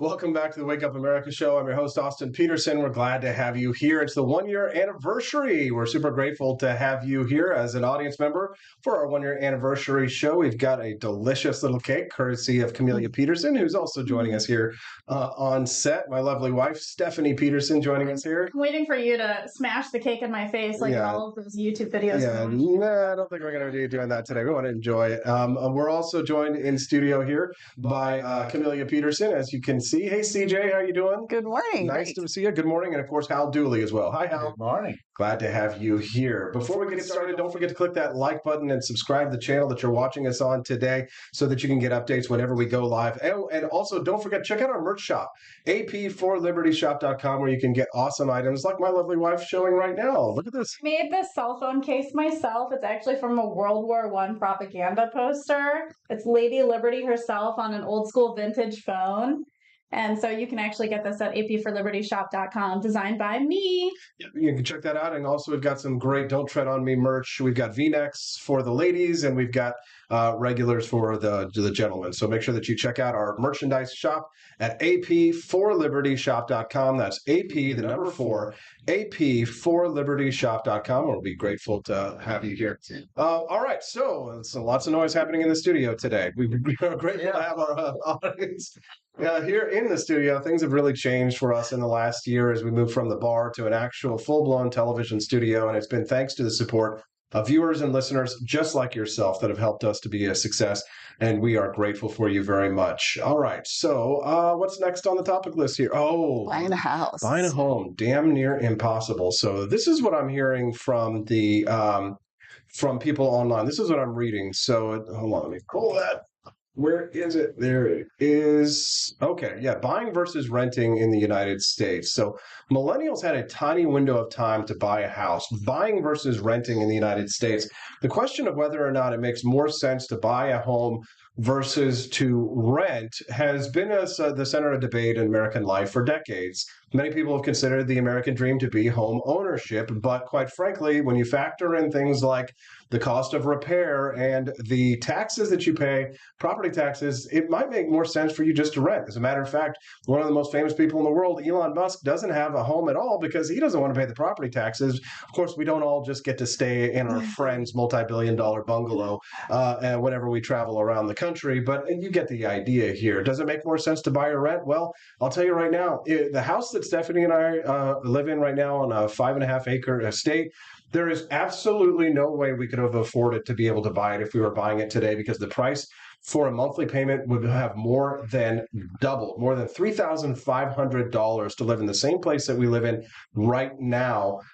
There's no way that we could have done it. And more people are facing these decisions. These are the challenges that we face. And here in the state of Missouri, we're trying to get rid of property taxes for seniors, but no luck, Hal. You're going to have to pay your property taxes. Yeah, only because it was very poorly written. And they've got to go back and redo it. I still support having more lawyers in the legislature. So they can write the law the way it's supposed to be written. Well, the legislation does go to a legal team that is in the legislature, and they're supposed to be doing that sort of thing, but you have to watch them too. Camille, I'll modify it. Competent lawyers. Okay, well, that's fair. Yeah. Competent lawyers. Yeah. I mean, the home prices have skyrocketed, but also home purchases has plummeted. Go ahead. Yeah. But what if you don't have rental property or homes like Jefferson City? You don't have either. I mean, that's our problem here, is to get anything. Good. Why should the older people not have to pay property tax, but the younger people should? Because they've already paid money and we don't. Because they've already paid. Like, they've been paying property taxes on the house. Like, once you have paid off your mortgage, and I believe Once you pay off. once you've paid your mortgage off for your home, then, paying property. Why do we pay property taxes? So that we can send other people's kids to school and make them gay. Or transactional. Or transactional or whatever. Yeah. You have to rent your property from the government. I mean, Right. okay, and if we're going to talk about if we're going to have property tax, maybe we should just base it just on the purchase price instead of it continually going up year after year after year. So there are a lot of things that we can do. I think we should not have it at all. And I think Steffi's right. It is, why I get it, that a lot of seniors are on fixed incomes, but a lot of them are better off financially than younger people right now too. And so it is, it would be better if we reduced it or froze it or whatever for everyone. Did you want to weigh in, Steffi? Yeah. Certain states that don't have property tax, like Florida, for example. Yeah. Isn't that one of them? You go ahead. Yeah. Well, but the bottom line is revenue. I lobbied for many, many, many, many years, and the state wants its money. The county wants its money. The city wants it. It's a source of revenue. Right. We can fix that. Well, yeah, that's true. But here's the thing: the states, so you brought up Florida. The states that don't have an income tax, Florida doesn't have an income tax. They don't have a sales tax on certain items, right? But then other items they do. Well, go ahead. Missouri. Yeah. I mean, that's the idea. If we get rid of the income tax, which we would like to do, if we get rid of property tax, which we would like to do, personal property tax, all of those things where you're renting things from the government, the product of your labor, we do have to have some source of revenue. So sales tax. And the thing is, and what gets the most pushback in Missouri, at least, is that what we would have to do is that we would have to tax services. We do not tax services in Missouri. And why not? It's a product. It's just an intangible product, just like anything else. So why shouldn't services be taxed? Ooh, that would take care of that. Well, what the ramifications would be? Tax on a therapy service. If I do a session with them, they have to pay tax on that? It's a product you provide. See, I hate this. So the new internet sales tax that they posted on this, because that directly screws people like me, and it makes it people like me. It's like, why would we want to live in a small town and pay these taxes? And they lay these internet sales taxes on because they hate the small mom and pop businesses, like the small coffee companies right here. They don't like it that we were able to sell coffee here in the state of Missouri and then not have to pay taxes. But it's like, shouldn't we be rewarding progress, right? That we don't have the same impact, but it's because they made those investments in their brick and mortar, like you say, that they want to screw people like us and force us to pay the sales taxes, which makes it harder for people like myself to have a successful business. Go ahead, Al, you want to weigh in? Well, and the other thing that Camille mentioned, and the sales tax, of course, they allude to the fact you raise the sales tax, it impacts the poor more than it does the well-off. And that's the thing. And I don't know if that's... I disagree with that, actually, Well, because I think whenever because you can determine what you buy.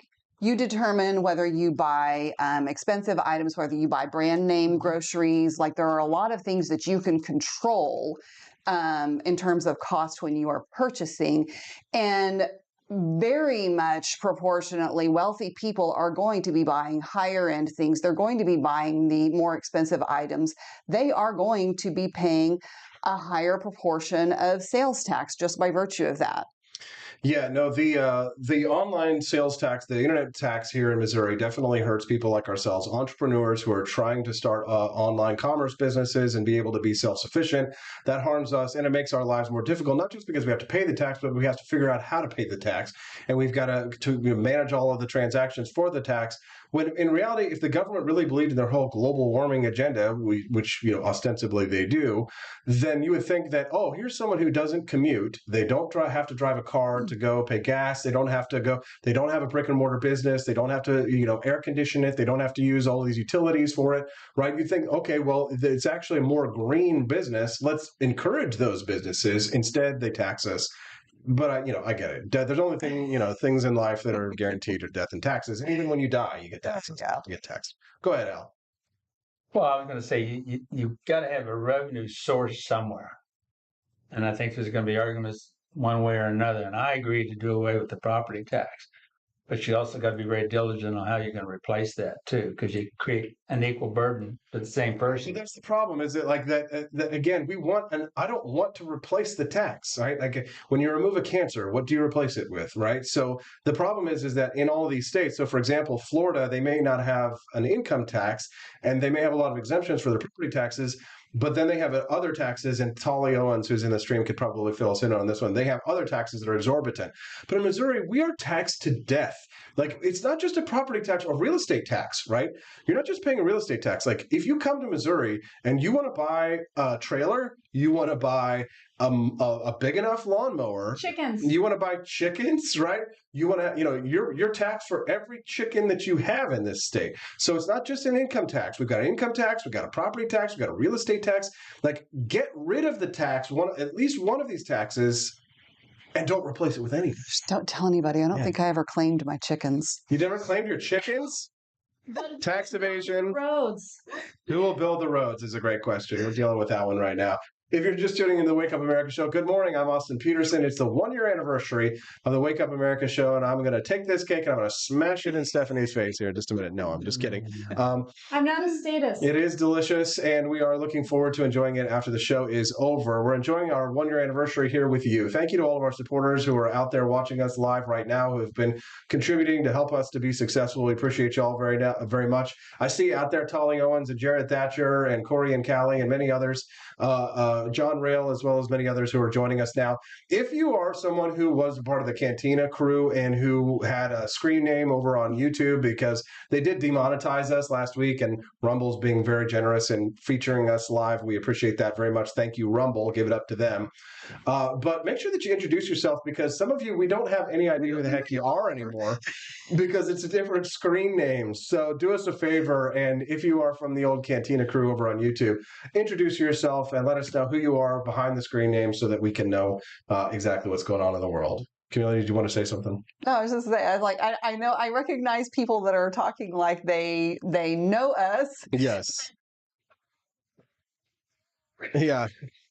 This is in Florida. We were just reading an article about how Disney wants to be free for its guests, but who's paying the price?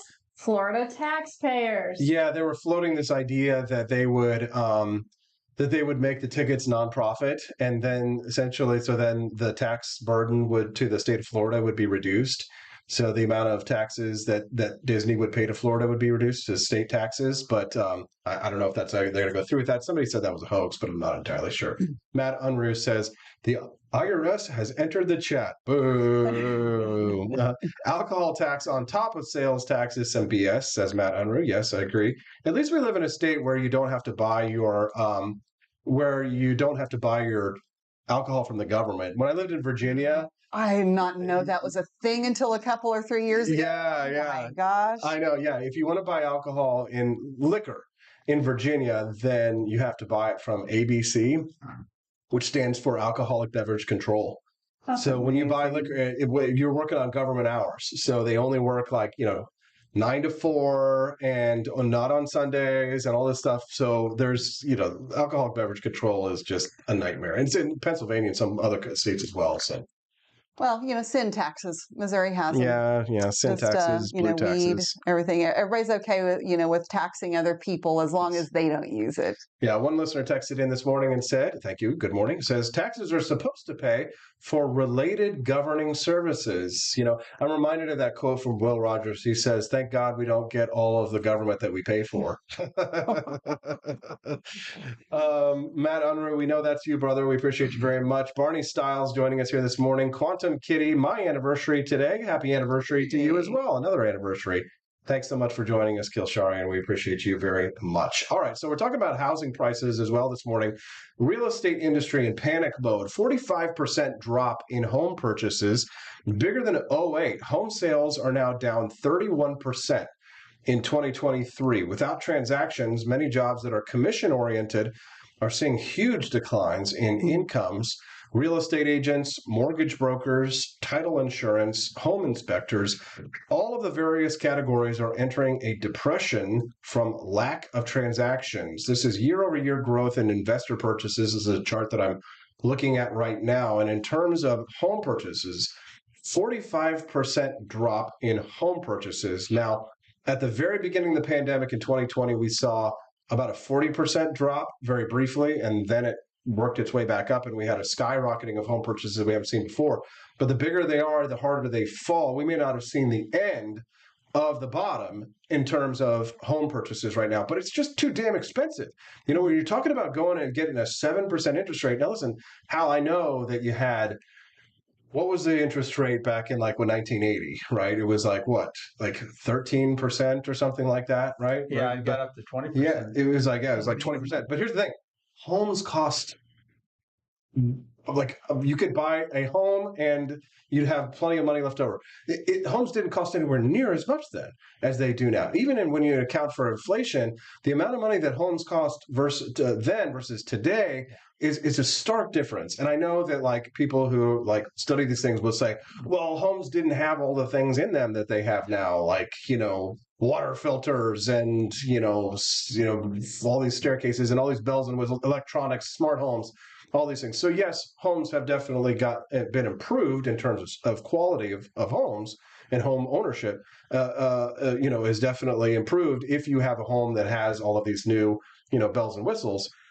But it's hard out there for young people if they want to buy a home, right? If you do want to buy a home. It is. It doesn't make a lot of sense to buy a home if the house that we buy today, that we bought 3 years ago in the pandemic, it's gone up $100,000 in terms of valuation from what we checked when we looked at this yesterday for this topic.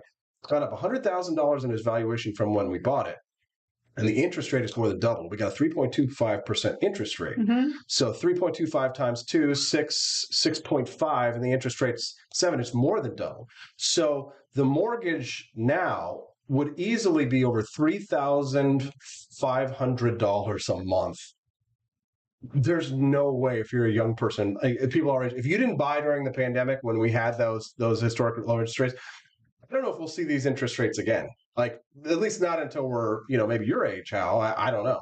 I mean, tell in your experience, Hal, the housing market, like what have it's been like, the ups and downs, the declines over the years? Because since I became an adult, I've only seen the 2008 crisis and then COVID-19 as like, well, and then 9/11, but I was in college. But like in terms of like the economy, every time, has this been the experience for you, like when you were a young man, that every time like you started to kind of like get ahead or there's an opportunity, the economy would crash and like wipe everybody out? Or is this normal?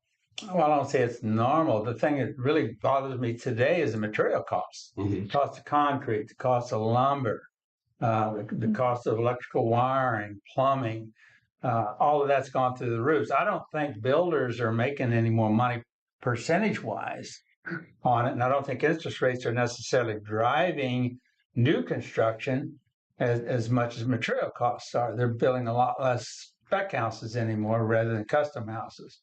Mm-hmm. And it's just a challenge, right, to do that. And the other thing is more, I would say, young people are not buying, that are either renting or still living at home because the cost factors on that. And I think that's really generated it. We've got that problem right here in Jefferson City. We don't have a housing market. We don't have rental property. We don't have new construction, or people that just want to sell their house. You can't find any. You really can't. How do you change that? I don't know.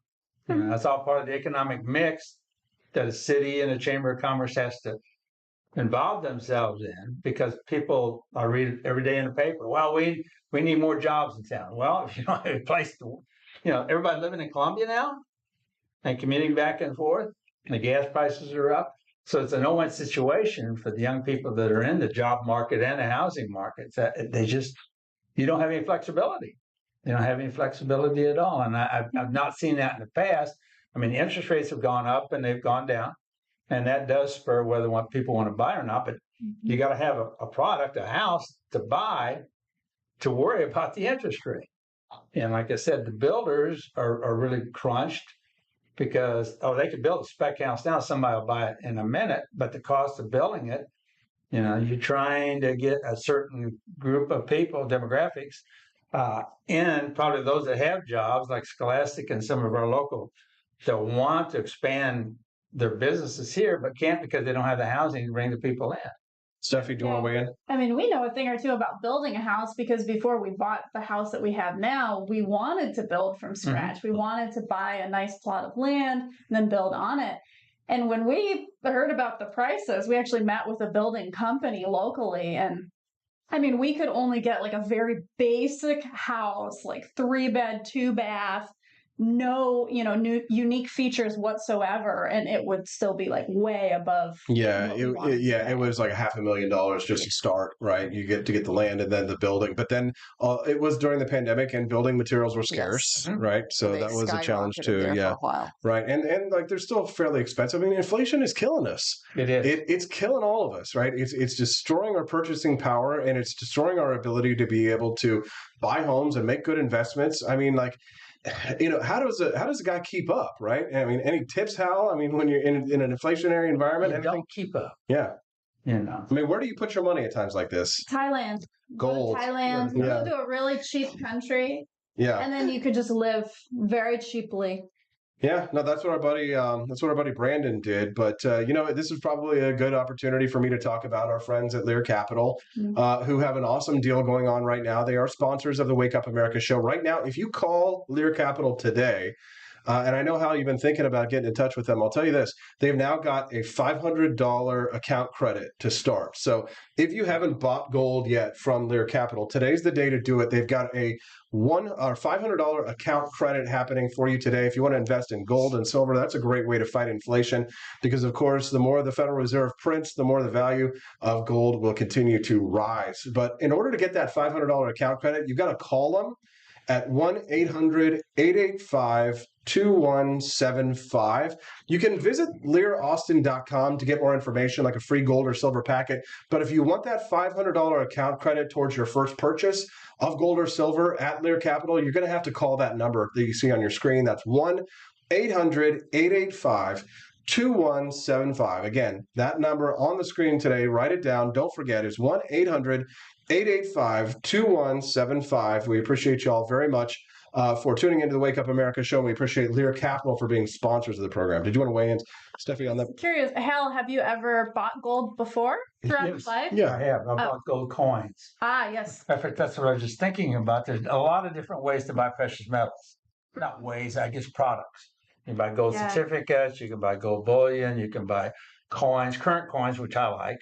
I like the coins too. I like the collector's coins personally. Like in terms of silver, I have a Missouri silver coin, and those are always more special to me than just like the generic ones. And my friends are buying older coins that might appreciate faster than the gold prices are. So because they have value because of their uniqueness. Yes. And to make it a little bit easier, like you said, Lear Capital helps quite a bit with regard to not as their financing, but transactional wise. I know I've used wire transfers to minimize my transfer costs rather than I can do a check too, but if I do a credit card, it's going to cost me more. If you're interested in getting a $500 account credit towards your first purchase of gold or silver at Lear Capital, again, you got to call them at 1-800-885-2175. Again, that phone line is open today. Give them a call. They'll give you more information about how to get that $500 account credit. That's a great way to go ahead and get started investing in gold and silver at 1-800-885-2175. 2175. It's the 1-year anniversary of the Wake Up America show. We're super grateful to have you here. It's been an exciting journey full of ups and downs. Advertisers in, advertisers out. YouTube demonetization down, Rumble featuring up. So we've had a lot of roller coaster heights, but through it all, we've had our regulars sticking through it and supporting us over at wakeupamericashow.com/support.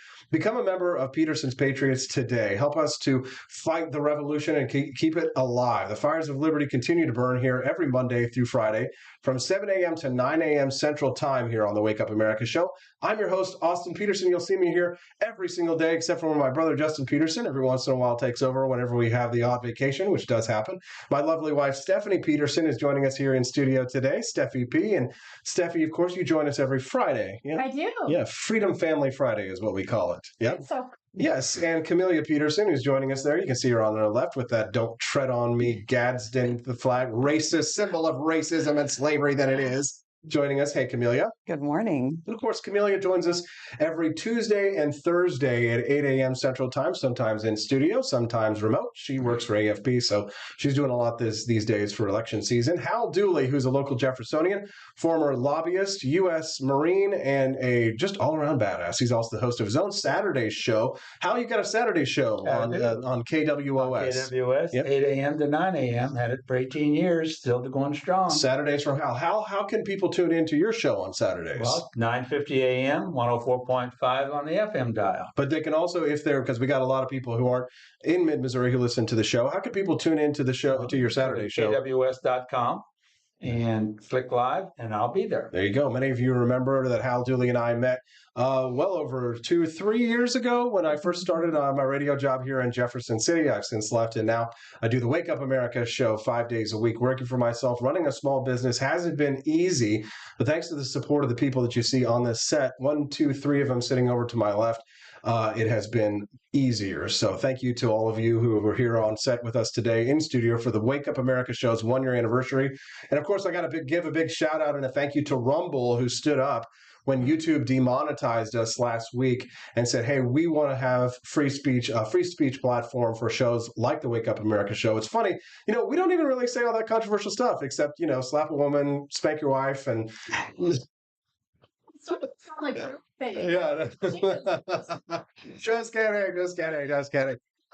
We do get around and have a lot of fun on the Wake Up America show as well. We talk about news and economics and politics and sometimes the social issues as well. So we also have a little kind of a fun ongoing thing where we try and make Camelia blush every Tuesday and Thursday very much. We also have support from people like Quest Fanning, who just donated $5 to the tip jar. Thank you, Quest. We appreciate you all very much. Quest has been a big supporter of ours as well. I know that for the 141 people who are watching us live right now, we're grateful to have you here. For many of you, it's probably your first time watching the Wake Up America show, so do us a favor, make sure that you subscribe to the channel before you leave today so that you can come back and join us tomorrow morning. We've just got about 5 more minutes left on the Wake Up America show, so this might be a good opportunity for us to wrap things up and talk a little bit about what some of our favorite memories have been. I'll tell you, I remember when we first started this show over in Scott Fawn's garage / basement / speakeasy / bar. It was no guarantee that we were going to be here for a year because if after 3 or 4 months the Wake Up America show didn't have an audience and we didn't have advertisers and we didn't have a place to stream the show, then we wouldn't be here today. So I do have to give a big shout out and a thank you, of course, to Scott Fawn of the Missouri Times, who has generously donated not only his beer hall, but also this television studio that we're able to broadcast the show from. So let's give it up for Scott Fawn. Thank you very much. Thank you, Scott. Big applause. We appreciate you very much, Scott, for being a generous benefactor of the Wake Up America show, for whom we would not be able to be as successful as we are right now. Because honestly, we've faced some unbelievable challenges. I mean, not just like technical challenges, but for the fact that we live in a very rural area. Jefferson City is the capital of Missouri, but it's a very, very rural area, and we don't have streaming broadband to our home. So it's not like if the Wake Up America show wasn't able to stream live from here, then it would be probably too cost prohibitive in order to rent a studio space to be able to do the show such as it is. we just, the margins of profit are very thin for us. And so without Scott's generous donation of the studio, we wouldn't be able to do this. And we faced unbelievable challenges in the last year. We had an employee come, an employee go. Cash flows up and down. Some of our equipment that got water damage. Yeah. Remember that over Christmas time? Yeah. I don't know if you heard about that, Hal, but yeah. So there was a pipe that burst in the studio and we lost, oh my God, it was thousands of dollars worth of equipment. It was unbelievable challenge because, again, it really is just us, the small business, just regular folks trying to live the American dream. And of course, people like Clementine, aka Doug, who just dropped into the kitty. Thank you for that. Is that it? Yes. Clementine is Doug or Doug. Tolly 1982 just dropped in the tip jar. Thank you, Tolly. We appreciate you. And Nelson 65 just dropped in as well. Happy birthday, Wake Up America. Thank you, Nelson. We appreciate you very much. Those Rumble rants definitely go a long way to helping support the show. And not to mention all the internet challenges that we've had this year. Internet challenges such as? Such as we had to buy a Wi-Fi box from T-Mobile, and then we, tried to link up to the Wi-Fi here, and it's just been a lot of problem solving. It used to be that the Wake Up America show would be a very stuttery show. We were lucky if we had a show that wasn't like stops and starts and stutters and drops and all kinds of technical challenges. Sometimes the computer would reset in the middle of things, but these are the challenges that you face as a small business. Any memories or anything that you'd like to share, Camellia, before we wrap it up here?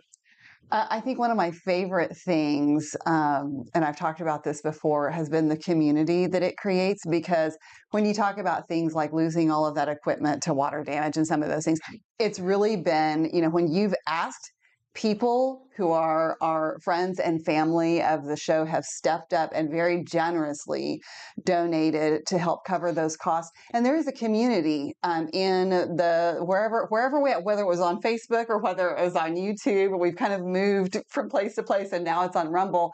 There is that community that kind of stays together and people come and go from that, and it's grown. And I think that's one of my favorite things. And sometimes I'm like, why in the world do people want to listen to us? But I think this show is something different than so many other things out there. Whether, we have a lot more common sense than shows like Fresh and Fit. And, we're not so, grumpy as, Tim Pool anymore. I think it's a nice mix of things, and I think that appeals to people. And I also think that's why, some of the shows like Tim Pool and some of the others like to have you come on their shows, and you have some of those people onto your shows, because there is that variety and that good balance. Yeah, I'm kind of white-pilled, as they call it, which means that, I've always been a very optimistic person. I find silver linings in every cloud, and I try and look on the bright side. Sometimes things are difficult, and I admit that when I got the message from David Winery that his membership subscription to the channel had been canceled, my heart dropped in my chest, because I knew that, the monthly revenue that we get from YouTube, that definitely was a big hit to our income. And it makes it more challenging for us to accomplish what I told you I wanted to accomplish, which was to build a libertarian daily wire, and that the Wake Up America show would be the beginning of that.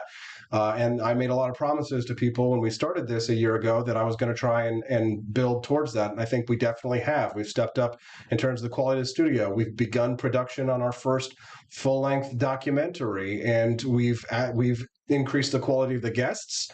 We've increased the quality of the show. And who knows where we could be a year from now. Hal Dooley, of course, would join me quite regularly on my former radio show, and he's been a guest as well here on the Wake Up America show. We're grateful for him and his input, because he's not just a grumpy old man. He's actually somebody who is a leading light in our community. When Hal Dooley speaks, people listen, because he is a person who has been a leader, not just here in Jefferson City, but has been a leader in the state of Missouri. He was the head of the Missouri Veterans Commission. He's been a lobbyist. He's been a U.S. Marine, and he's also been a friend. So we're grateful to you, Hal. Thank you for your input here. Thank you, Austin. It's always been a pleasure, with the determination you've had and all the challenges that you've had to still be here and continue to grow, and your love for this business, the love for the media business, and being able to relate and connect, as I do, and my love for the media, to talk to these people and to not only entertain them, but to inform them, to debate with them. This becoming a lost art. Yeah. And it's not political. We do have political overtones, of course, because that's the society that we live in. but it's more just the information back and forth. And I think that's probably the strength of this show. And I think that's what will continue to grow. Thank you very much to JJ884 who dropped into the tip jar, as well as Leslie Clan. Thank you very much as well. LW78, Nelson 65, Tolly 1982, Clementine, Quest Fanning. So many people have stepped up and made generous donations. Studio 314, John Burrows, we appreciate you very much. Jared Thatcher, we appreciate you. Nelson 65 wants us to bring back Edie. Well, we will definitely do that. We'll get Edie back. Yeah, it'll make her first appearance inside the new studio. Well, that's, I guess we all have to say goodbye. Now it's time to say goodbye to all of our family. Thanks so much for coming in studio. Say goodbye to you. Anything you want to say, Stephanie, before we go? I always like to say, be free. Okay, thank you. Camelia, any last words? Oh, have a great day, everyone. This has been so much fun. Here's to another year. Yes, we'll see you again next year. Hal? Hope to be here next year. I've learned so much today. Yes, we have learned some interesting things. I'm your host of the Wake Up America show. We're grateful to have you here. Thank you to Rumble. Thank you to Scott Fawn. Thank you to Stephanie. Thank you, Camelia. Thank you, Hal Dooley. Thank you to all of our friends, Tully 1982, Nelson 65, JG84, a million of you over there over on Rumble. We appreciate you very much. Like and subscribe if you haven't done it before you leave, and we'll see you tomorrow on the Wake Up America show at wakeupAmericaShow.com. I'm Donald Trump, and I approve this message. Believe me, Austin Peterson is the best. He's got the greatest Wake Up America show I've ever seen. Whenever I tune in the mornings and watch the live stream, let me tell you, he has got the absolute best content. I love his guests. It's just a total blast to watch, and I highly endorse and recommend the Wake Up America show. It's terrific, believe me.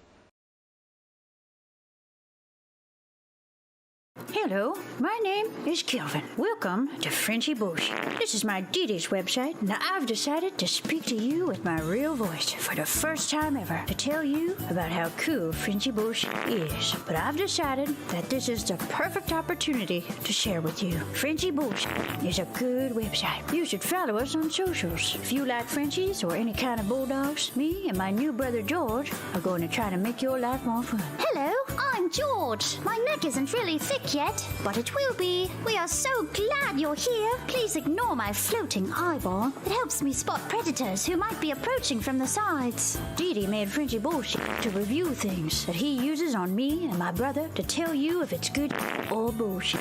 Take this collar, for example. Didi really likes it. Didi said it's really handy because us Frenchies got thick necks. Need something really tough. People think Frenchies are little, but if you look at us from below, you can see we are really pretty buff. Beefcake, yes. Look at my creamy thighs and chest. Yes, you like that? Big brother, please focus. Frenchy Bullshit. Please follow us for more great content and read the Frenchy Bullshit blog for more fun and cool stuff.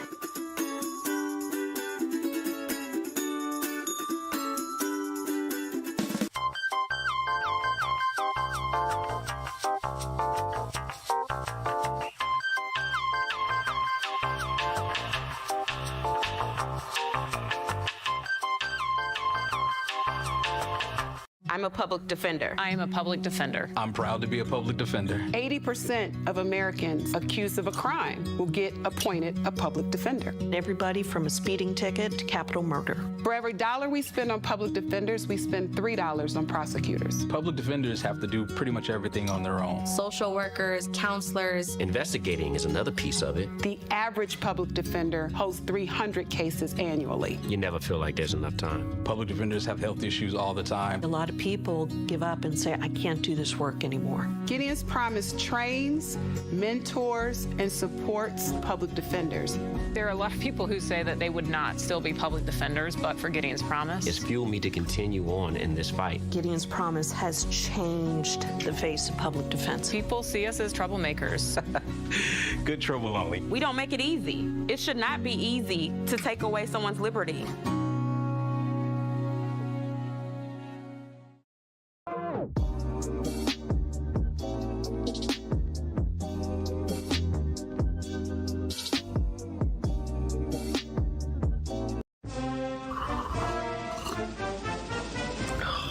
Tired of spending your hard-earned money on woke corporations that don't share your pro-freedom values? Fed up with sipping liberal lattes and progressive cappuccinos? Introducing Founding Flavors from AP for Liberty Shop. Get your day started with Washington's Revolutionary Roast. As robust and principled as the man himself, this blend is the shot of energy heard round the world.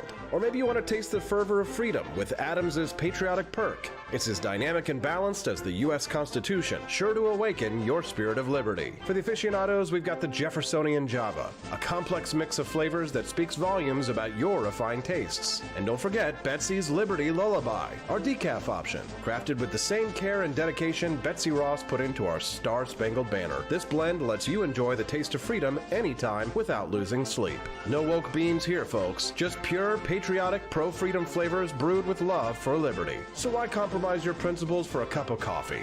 Stand up for your values, perk up your patriotism, and start your day the American way. Get your Founding Flavors at apforlibertyshop.com.